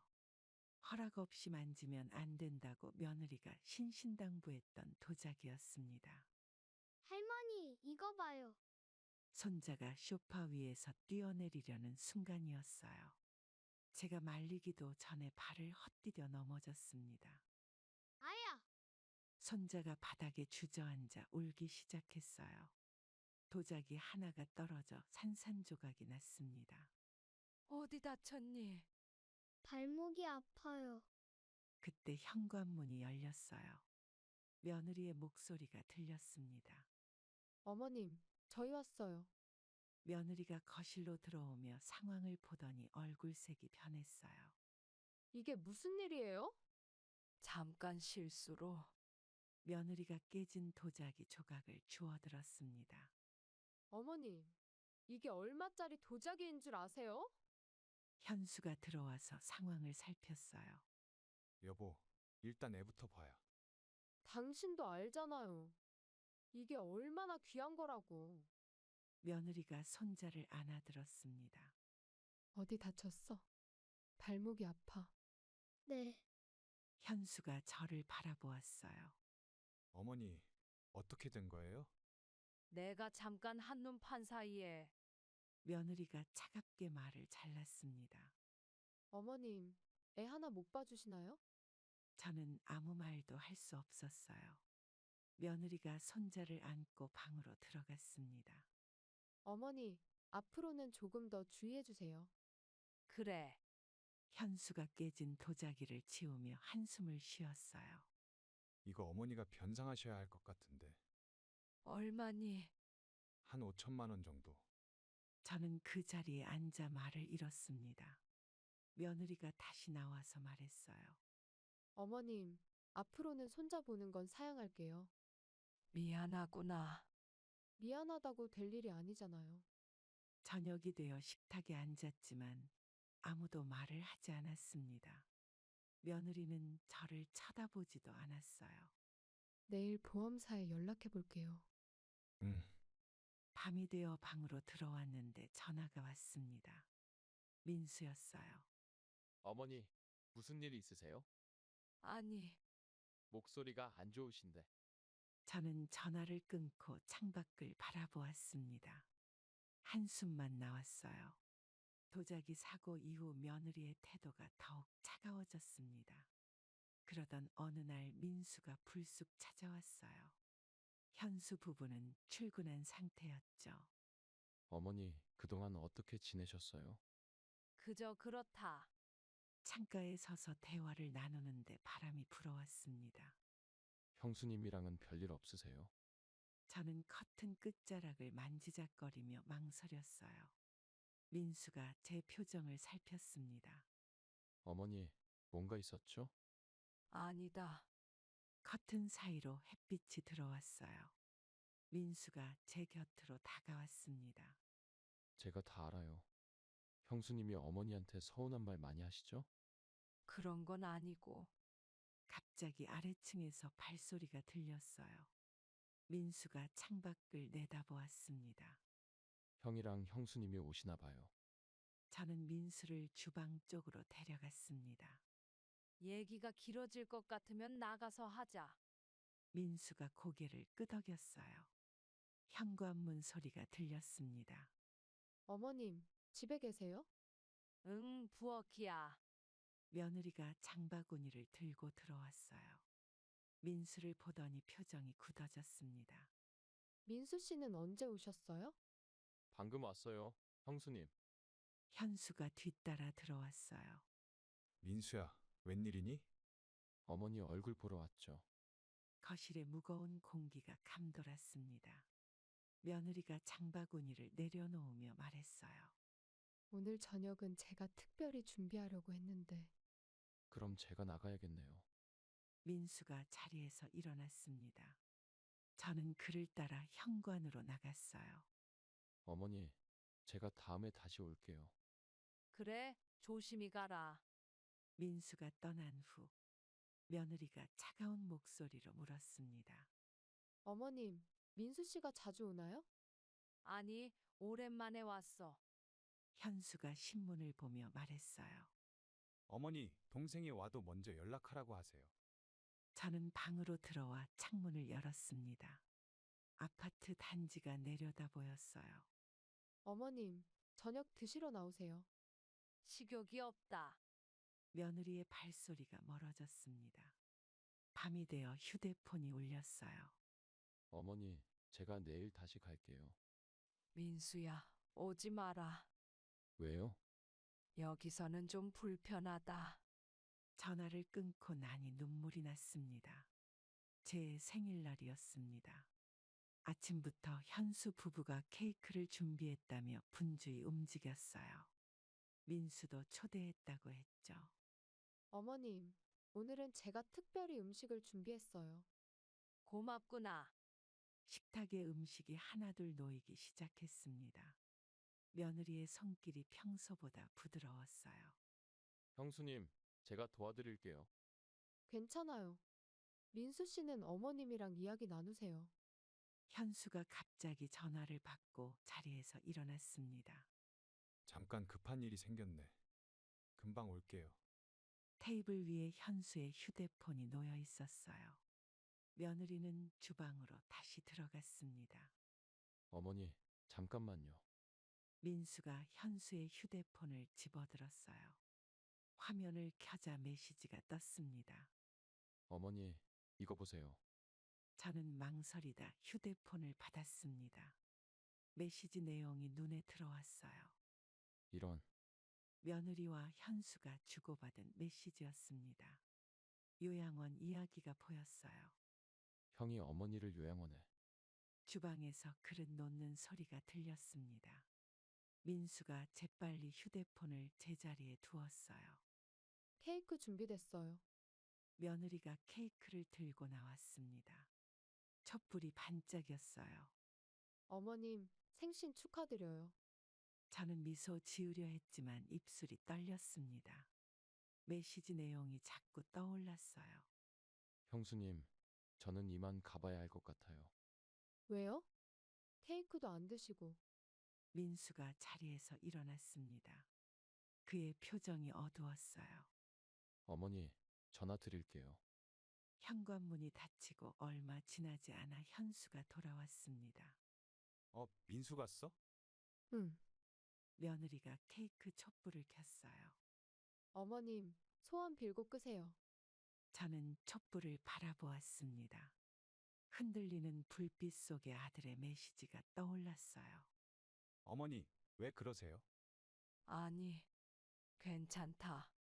케이크를 자르는 소리만 들렸습니다.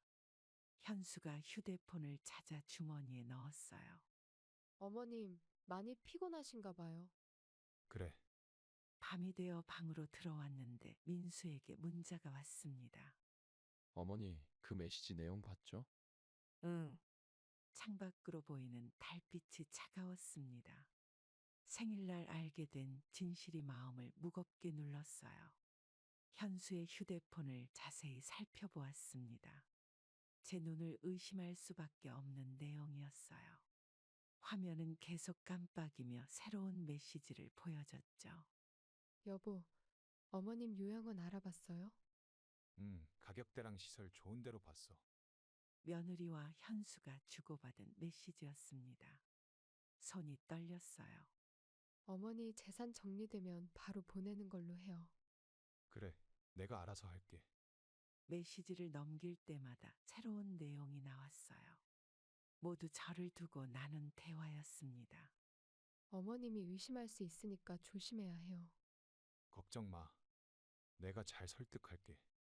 휴대폰 화면에서 본 메시지들이 하나둘 기억났어요. 요양원, 재산, 설득. 이 모든 게 저를 위한 게 아니었습니다. 창밖으로 보이는 도시의 불빛이 흐릿했어요. 어머님, 약 드실 시간이에요. 됐다. 며느리의 발소리가 멀어졌습니다. 오늘 본 메시지들이 자꾸만 떠올랐어요. 다음 날 민수가 방문했습니다. 어머니, 잠깐만요. 이거 사진 찍어둬야 해요. 그래도 되나? 민수는 현수의 휴대폰으로 메시지를 하나씩 촬영했습니다. 증거가 필요해요. 나중에 법적으로 문제될 수 있으니까. 저는 불안한 마음으로 주방을 살폈어요. 빨리 하거라. 현관에서 발소리가 들렸습니다. 민수가 재빨리 마지막 사진을 찍었어요. 형이 오나 봐요. 민수 씨, 왜 거기 계세요? 아, 화장실 찾고 있었어요. 며느리가 의심스러운 눈으로 우리를 보았습니다. 저쪽이에요. 거실로 돌아와 보니 현수가 들어와 있었어요. 내 폰 어디 있지? 여기요, 형. 민수가 담담한 척 말했지만 목소리가 떨렸습니다. 뭐 좀 이상한데. 현수가 휴대폰을 살펴보려 했어요. 민수가 재빨리 말을 돌렸습니다. 형, 밥이나 드시죠. 식탁에 앉아 있는 동안 저는 진정이 되지 않았어요. 어머님, 많이 피곤해 보이세요. 그래. 밤이 되어 민수가 돌아갔습니다. 곧 문자가 왔어요. 어머니, 제가 찍은 사진 보내드릴게요. 알았다. 휴대폰으로 도착한 사진들을 보며 한숨이 나왔습니다. 증거라는 말이 무겁게 느껴졌어요. 어머님, 약 드세요. 됐다. 며느리가 문을 닫고 나갔습니다. 창밖은 이미 어두웠어요. 아침 일찍 현순의 거실에서 마지막 밥상을 차렸습니다. 꼭 해야 할 말이 있었기에 특별히 정성을 들였어요. 쌀을 씻을 때마다 마음이 무거웠죠. 어머니, 아침부터 뭘 그리 많이 하세요? 너희들이랑 마지막으로 먹을 것 같아서. 현수가 신문을 보다 고개를 들었습니다. 무슨 말씀이세요? 식탁에 반찬을 하나씩 놓으며 말을 이었어요. 이제 여기서 나갈 거다. 며느리가 주방에서 나왔습니다. 어머님, 갑자기 무슨... 니들 문자 봤다. 순간 며느리의 표정이 굳어졌어요. 현수도 자리에서 일어섰습니다. 어머니, 그건 오해예요. 더는 거짓말 하지 마라. 밥상 위에 마지막 반찬을 올려놓았습니다. 아침 햇살이 창문으로 비쳐 들어왔어요. 어머님, 저희가 설명할 수 있어요. 뭘 설명하게? 요양원에 보내려고 했다는 걸? 현수가 며느리를 힐끗 보았습니다. 서로 눈빛을 주고받는 게 보였어요. 어머니, 그건 그냥 이야기일 뿐이에요. 이제 와서 변명하지 마라. 밥을 푸는 제 손이 떨렸습니다. 어머님, 앉으세요. 차분히 이야기해요. 할 말 없다. 내일 이 집에서 나갈 거야. 현수가 식탁 위를 주먹으로 내리쳤어요. 어머니, 왜 이러세요? 내가 왜 이러는지 네가 더 잘 알지 않니? 며느리가 앞치마를 벗으며 말했습니다. 어머님, 저희도 다 어머님 생각해서. 그만해라. 밥이나 먹자. 아침 식사는 조용히 진행됐어요. 숟가락 부딪히는 소리만 들렸습니다. 어머니, 정말 가실 거예요? 그래. 밥을 다 먹고 일어서는데 현수가 제 팔을 잡았어요. 어머니, 재산은 어떡하시게요? 그게 궁금했니? 며느리도 옆에서 눈치를 보았습니다. 어머니, 그래도 절차가 있잖아요. 법대로 하면 되지. 식탁을 정리하면서 창밖을 바라보았어요. 어머님, 이제 그만하자. 방으로 들어와 짐을 챙기기 시작했습니다. 민수에게 전화가 왔어요. 어머니, 결심하셨어요? 그래. 짐을 싸던 중에 현수와 며느리가 방으로 들어왔습니다. 벽에 걸린 가족 사진이 또 한 번 떨어지는 순간이었어요. 며느리가 그 사진을 집어들었죠. 어머님, 이러시면 안 돼요. 이제 와서 그런 말 하지 마라. 현수가 문 앞에 서서 말했습니다. 어머니, 재산은 제가 관리해야 해요. 며느리가 찢어진 가족 사진을 바라보았어요. 어머님이 가시면 아버님 재산은 저희가 가져갈 거예요. 저는 짐을 싸던 손을 멈추었습니다. 그걸 말이라고 하니? 현수가 한 발짝 다가왔어요. 어머니, 우리 좋게 좋게 해결해요. 좋게? 날 요양원에 보내려 한 게 좋게 하는 거니? 며느리가 가족 사진을 구겨 쓰레기통에 버렸습니다. 이제 와서 감정적으로 구시면 안 돼요. 그래, 나도 감정적이고 싶지 않구나. 짐가방을 닫으며 일어섰어요. 어디 가실 건데요? 그건 니들이 알 거 없다. 현수가 제 앞을 막아섰습니다. 어머니, 이러시면 저희도 가만히 있을 수 없어요. 뭘 어쩌게? 며느리가 차가운 목소리로 말했어요. 법적으로 해결하시겠다는 거죠? 그래, 법대로 하자. 방 안의 공기가 얼어붙은 것 같았습니다. 어머님, 마지막으로 한 번만 더 생각해 보세요. 생각할 거 없다. 현수가 주먹을 쥐었어요. 아버지 재산을 포기하시는 거예요? 돈이 그렇게 중요하냐? 며느리가 웃음을 지었습니다. 이제 와서 왜 이러세요? 처음부터 이럴 거면서. 민수가 갑자기 들어왔어요. 어머니, 제가 모시러 왔어요. 현수가 동생을 노려보았습니다. 넌 왜 여기 온 거야? 형이 이러는 거 보니까 잘 왔네. 저는 짐을 들고 일어섰어요. 가자. 어머니, 현수의 외침이 등 뒤로 들렸습니다. 법원 계단을 올라가는 발걸음이 무거웠습니다. 민수가 제 옆에서 가방을 들어주었고 뒤에서는 변호사가 따라왔어요. 흐린 하늘이 머리 위로 지나갔죠. 어머니, 긴장하지 마세요. 그래. 입구에 도착하자 현수와 며느리가 먼저 와 있었습니다. 어머님, 아직도 늦지 않았어요. 현수가 다가오려 했지만 민수가 가로막았어요. 형, 이제 그만하세요.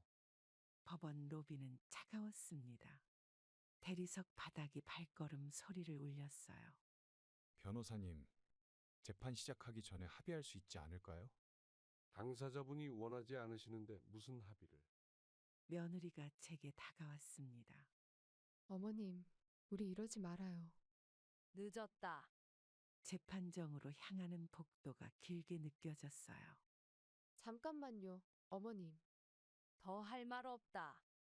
법정 문 앞에서 민수가 제 어깨를 잡았습니다. 어머니, 준비되셨죠? 응. 법정 안으로 들어서는 순간 심장이 빠르게 뛰었어요. 재판부 입정합니다. 판사가 들어오자 모두가 일어섰습니다. 어머님, 떨지 마세요. 변호사가 작은 목소리로 말했어요. 증거 다 준비했습니다. 현수가 저를 바라보았습니다. 그의 눈빛이 달라져 있었어요. 재판 시작하겠습니다. 며느리는 고개를 숙인 채 앉아 있었어요. 원고 측 변호인은 입장을 말씀해 주시기 바랍니다. 변호사가 일어났습니다. 네, 준비했습니다. 저는 손을 꼭 쥐었어요. 이제 돌이킬 수 없는 길이 시작된 것 같았습니다. 어머님, 증언하실 준비되셨나요? 그래. 증인석으로 향하는 발걸음이 흔들렸어요. 현수와 며느리의 시선이 따갑게 느껴졌습니다. 증인은 선서해 주시기 바랍니다. 법정 안의 시계가 10시를 가리켰습니다.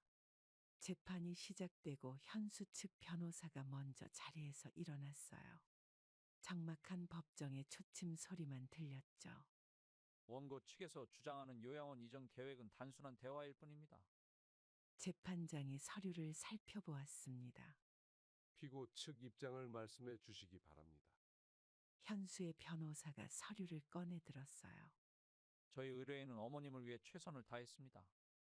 제 변호사가 손을 들었습니다. 이의 있습니다. 증거 제시하겠습니다. 재판장이 고개를 끄덕였어요. 어머님을 요양원으로 보내려 했다는 증거가 있습니다. 현수가 자리에서 몸을 앞으로 기울였습니다. 재판장님, 그건 단순한 오해입니다. 며느리는 손수건으로 눈가를 닦았어요. 증거 제출해 주시기 바랍니다. 시계 초침이 돌아가는 소리가 크게 들렸습니다. 재판부에서 면밀히 검토하겠습니다. 민수가 제 손을 잡아주었어요. 어머니, 걱정 마세요. 현수의 변호사가 다시 일어났습니다. 재판장님, 저희도 추가 자료가 있습니다. 제 변호사가 서류를 넘기며 말했어요. 상대방이 제출한 자료는 신뢰성이 없습니다. 재판장이 안경을 고쳤으며 서류를 보았습니다. 양측의 입장이 첨예하게 대립하는군요. 시계가 11시를 가리켰어요. 다음 변론기일을 지정하도록 하겠습니다. 현수가 제게 다가오려 했지만 민수가 막아섰습니다. 형, 그만하세요. 법정을 나서는 발걸음이 무거웠어요. 다음 재판이 걱정되었습니다. 어머님, 오늘은 여기까지입니다. 변호사의 말에 고개를 끄덕였어요. 다음에 뵙겠습니다. 어머님. 두 번째 재판이 시작됐습니다. 민수가 찍어둔 휴대폰 메시지 내용이 증거로 제출되는 날이었어요. 법정 안에서 긴장감이 감돌았죠. 재판부에 증거를 제출하겠습니다. 제 변호사가 자리에서 일어났습니다. 이것은 피고가 어머님을 요양원으로 보내려 했다는 명백한 증거입니다. 현수가 의자에서 몸을 앞으로 기울였어요. 이의 있습니다. 저희 측에서 해명할 기회를 주십시오. 재판장이 서류를 넘기며 현수를 바라보았습니다. 피고인, 이 메시지의 진위를 말씀해 주시기 바랍니다. 현수가 자리에서 일어났어요. 그의 목소리가 떨렸습니다. 그건 단순한 대화였을 뿐입니다. 제 변호사가 추가 자료를 제출했어요. 여기 요양원 상담 기록도 있습니다. 며느리가 손수건으로 입을 가렸어요. 법정이 술렁거렸습니다. 어머님을 속이고 이런 계획을 세웠다는 게 문제입니다. 현수의 변호사가 급하게 자리에서 일어났어요. 이해 있습니다. 증거 능력이 없습니다. 재판장이 망치를 두드렸습니다. 조용히 해주시기 바랍니다. 민수가 제 곁에서 작은 목소리로 말했어요. 어머니, 이제 다 끝나갑니다. 현수가 절망적인 표정으로 저를 바라보았습니다. 어머니, 정말 이렇게까지 하셔야 합니까? 며느리는 고개를 숙인 채 흐느끼기 시작했어요. 증거 검토 결과 피고 측의 행위는 명백한 불법입니다. 재판장의 목소리가 법정에 울렸습니다. 재산권 침해 시도가 인정됩니다. 현수의 얼굴이 하얗게 변했어요. 어머니, 저희가 잘못했습니다. 하지만 이미 늦었다는 걸 모두가 알고 있었습니다. 판결을 선고하겠습니다. 법정 안이 조용해졌어요. 시계 소리만 들렸습니다. 원고 승소를 선고합니다. 민수가 제 어깨를 감싸 안았어요. 어머니, 이제 끝났어요. 현수 부부는 말없이 법정을 나갔습니다. 아들의 뒷모습이 쓸쓸해 보였어요. 어머님, 축하드립니다. 변호사의 말에 고개를 끄덕였습니다.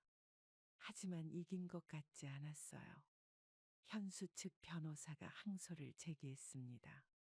다시 법원에 선 날 그들의 변명은 더욱 애절해졌어요. 재판장 앞에서 현수의 변호사가 자리에서 일어섰죠. 어머님을 요양원에 보내려 했다는 건 순전히 오해입니다. 제 변호사가 반박했어요. 그렇다면 이 메시지들은 어떻게 설명하시겠습니까? 법정 안이 조용해졌습니다. 현수의 변호사가 서류를 들었어요. 저희 의뢰인은 단순히 어머님의 건강이 걱정되어 상담을 한 것뿐입니다. 재판장의 안경을 고쳤으며 물었습니다. 피고 측에서는 요양원 상담 기록을 어떻게 설명하시겠습니까? 현수의 변호사가 말을 더듬었어요. 그건 미래를 대비한 것이었습니다. 제 변호사가 자료를 제출했습니다. 재판장님, 여기 피고들이 상담한 요양원 견적서가 있습니다. 며느리가 자리에서 일어났어요. 어머님, 저희가 잘못 생각했어요. 현수도 자리에서 일어섰습니다.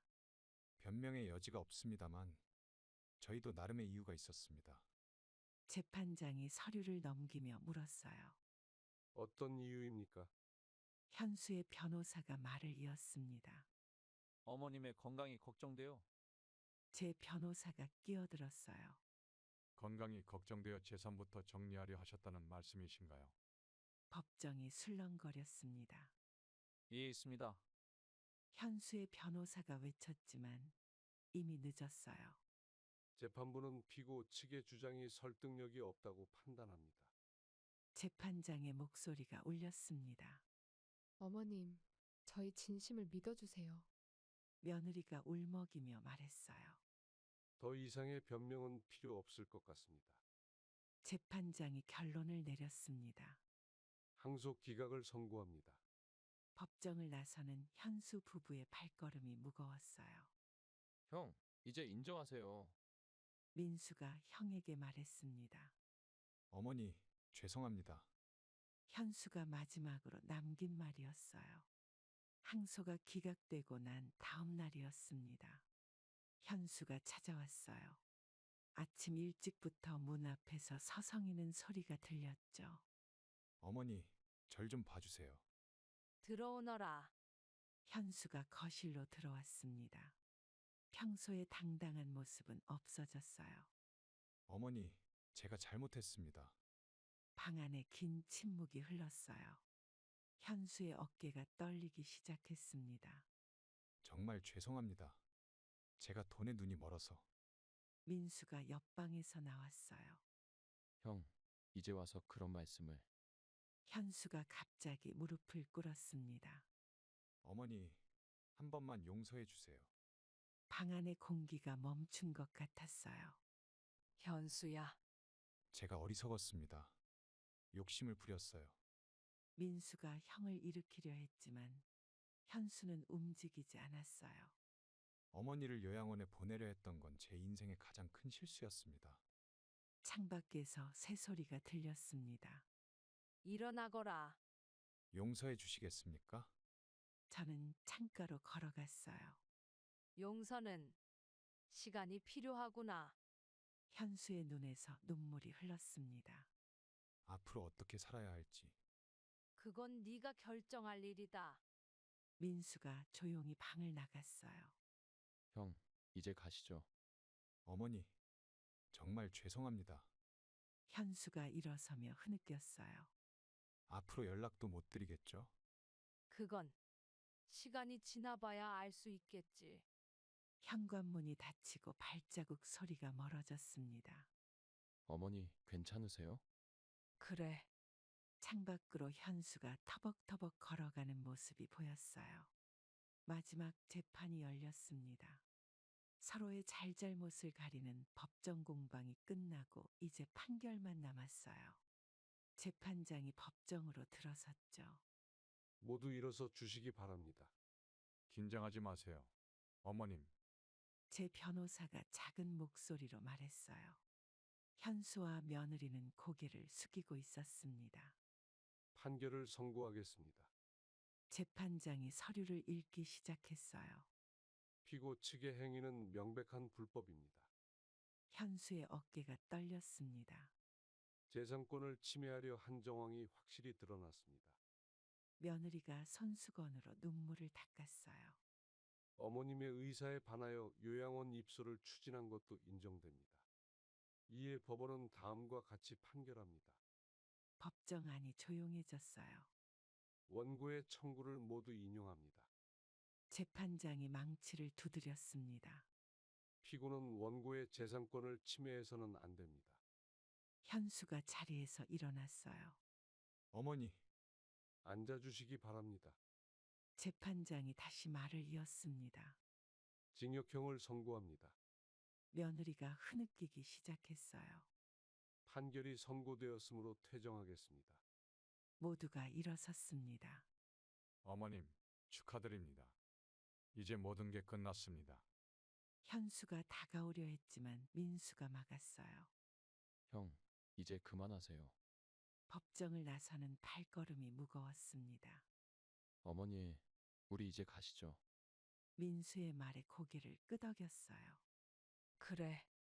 법원을 나서는데 뒤에서 현수의 목소리가 들렸습니다. 어머니, 정말 죄송합니다. 돌아보지 않고 걸음을 옮겼어요. 재판이 끝나고 도시를 떠나기로 했습니다. 민수가 시골 마을에 집을 하나 구해놓았다고 해요.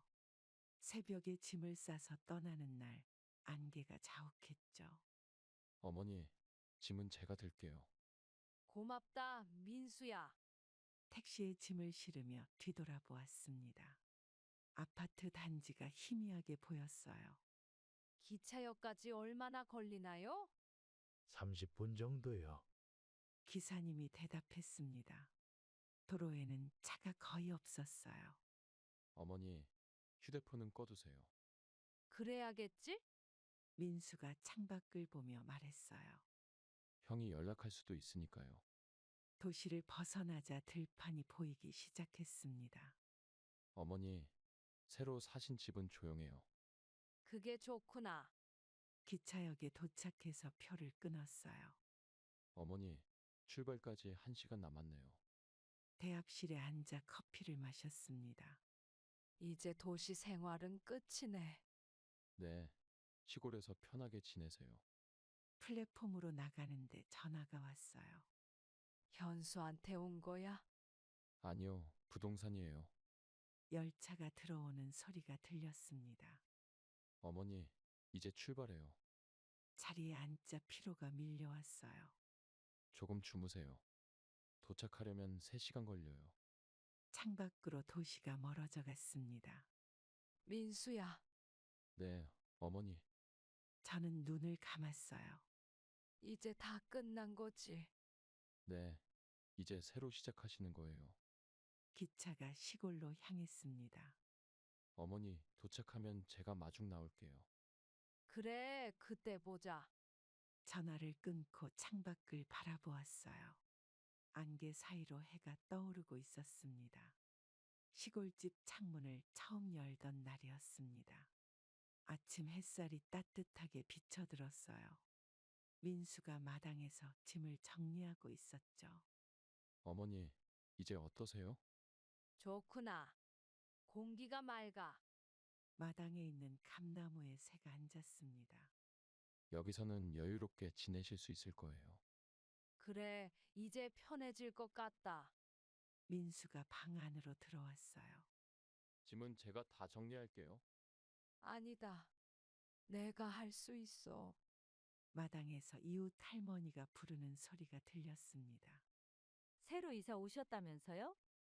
네, 어제 왔어요. 동네 할머니가 무언가를 들고 오셨어요. 김치 담갔는데 좀 가져왔어요. 고마워요. 들어오세요. 마루에 앉아 이야기를 나누었습니다. 혼자 사시나요? 동네 이야기를 듣다 보니 시간이 금방 지나갔어요. 저기 보이는 산책로가 좋아요. 거기 한번 가봐야겠네. 할머니가 돌아가시고 마당을 둘러보았습니다. 어머니, 여기 텃밭도 있어요. 거기다 상추라도 심어볼까? 민수가 마당 구석을 가리켰어요. 저기는 꽃도 심으면 좋겠어요. 창문 밖으로 마을이 보였습니다. 어머니, 저녁 준비할게요. 아니다. 내가 할게. 부엌으로 가는데 전화가 왔어요. 민수야, 누구니? 현수 형이에요. 전화를 끄고 저녁 준비를 시작했습니다. 어머니, 여기서 잘 지내실 수 있으실 거예요. 창밖으로 해가 저물어 갔어요. 그래, 이제 새로 시작이다. 시골집 장독대 옆에서 깨진 거울을 발견했습니다. 거울을 들여다보니 그동안의 일들이 떠올랐어요. 민수가 마당을 쓸다가 저를 봤죠. 어머니, 그거 위험해요. 버릴게요. 잠깐만. 거울 속에 비친 제 모습이 낯설었습니다. 이제 과거는 잊으세요. 쉽지가 않구나. 마당 한켠에 앉아 이야기를 나누었어요. 형이 어머님을 속이려 했잖아요. 돈 앞에서 다들 변하는 거야. 민수가 깨진 거울을 치우려다 멈췄습니다. 어머니, 저는 절대 그러지 않을 거예요. 그래, 이웃집 할머니가 들어오셨어요. 아이고, 거울이 깨졌네. 네, 장독대에서 발견했어요. 할머니가 한숨을 쉬었습니다. 거울이 깨지면 안 좋다더니. 괜찮아요. 새로 살면 되죠. 민수가 거울을 치우고 돌아왔어요. 어머니, 이제 밥 먹어요. 그래, 식탁에 앉아 밥을 먹는데 전화가 왔습니다. 또 형이에요? 응. 전화를 끄고 밥을 다시 먹었어요. 어머니, 이제 새로운 시작이에요. 그렇구나. 마당에 해가 비치기 시작했습니다. 민수야, 네, 어머니. 저는 숟가락을 내려놓았어요. 네가 있어서 다행이다. 마당에 앉아 햇살을 바라보았습니다. 어머니도 이제 행복하셔야 해요. 그래, 이제 그럴 때가 됐지. 깨진 거울 조각을 치우며 새로운 다짐을 했어요. 앞으로는 나를 위해 살아야겠다. 마당에 단단한 의자를 하나 놓았습니다. 매일 아침 그 의자에 앉아 해가 뜨는 걸 보며 생각하기로 했어요. 오늘도 일찍 일어나 의자에 앉았죠. 어머니, 아침부터 나오셨네요. 응, 생각할 게 있어서. 민수가 커피를 들고 나왔습니다. 어머니 것도 끓여왔어요. 고맙다. 마당에 앉아 커피를 마시며 말했어요. 이제는 나를 지켜야겠다. 네? 저는 따뜻한 커피잔을 양손으로 감쌌습니다. 앞으로는 내 삶을 살아야지. 민수가 옆자리에 앉았어요. 어머니, 그동안 많이 힘드셨죠? 이제는 괜찮아. 아침 햇살이 의자를 비추었습니다. 난 이제 나를 위해 살 거야. 잘하실 수 있어요. 옆집 할머니가 지나가셨어요. 아침부터 좋은 말씀 나누시네. 네, 어서 오세요. 할머니가 마당에 들어오셨습니다. 요즘 밥은 잘 드시고? 네, 잘 먹고 있어요. 할머니가 의자를 쓰다듬으셨어요. 단단한 의자네. 네, 앞으로 여기서 많은 생각을 하려고요. 아침 바람이 불어왔습니다. 어머니, 오늘은 텃밭도 좀 가꿔볼까요? 그래, 그러자. 의자에서 일어나 텃밭으로 향했어요. 이제 여기가 진짜 우리 집이네. 마당 의자가 햇살을 받아 반짝였습니다. 어머니, 점심은 제가 준비할게요. 아니다. 같이 하자. 이제는 혼자서도 잘 살 수 있을 것 같았어요. 민수야, 네, 어머니. 저는 의자를 한 번 더 쓰다듬었습니다. 이제 정말 행복해질 수 있겠지? 그럼요. 저도 종종 방문할게요. 삶은 우리가 예상하지 못한 방향으로 흘러갈 때가 있습니다. 제가 겪은 이 일도 마찬가지였어요. 자식들의 배신으로 인한 아픔은 컸지만 그것이 오히려 저를 더 단단하게 만들었죠. 돈 앞에서 사람은 변할 수 있습니다. 가장 가까운 사람일수록 더 큰 상처를 줄 수 있어요. 하지만 그 상처를 통해 저는 깨달았습니다. 진정한 행복은 돈이 아닌 서로를 진심으로 믿고 사랑하는 마음에서 온다는 것을요. 이제 저는 시골에서 작은 텃밭을 가꾸며 살고 있습니다. 매일 아침 강가를 걸으며 새로운 희망을 발견해요. 작은 것에 감사하는 법을 배웠고 무엇보다 제 자신을 사랑하는 법을 알게 되었습니다. 큰 아들과의 관계는 아직 회복되지 않았지만 시간이 해결해 줄 거라 믿어요. 용서는 하겠지만 잊지는 않을 겁니다. 그것이 제가 더 현명해지는 방법이니까요. 여러분도 힘든 시기를 겪고 계신다면 그 시간이 결코 헛되지 않다는 걸 기억하셨으면 좋겠습니다.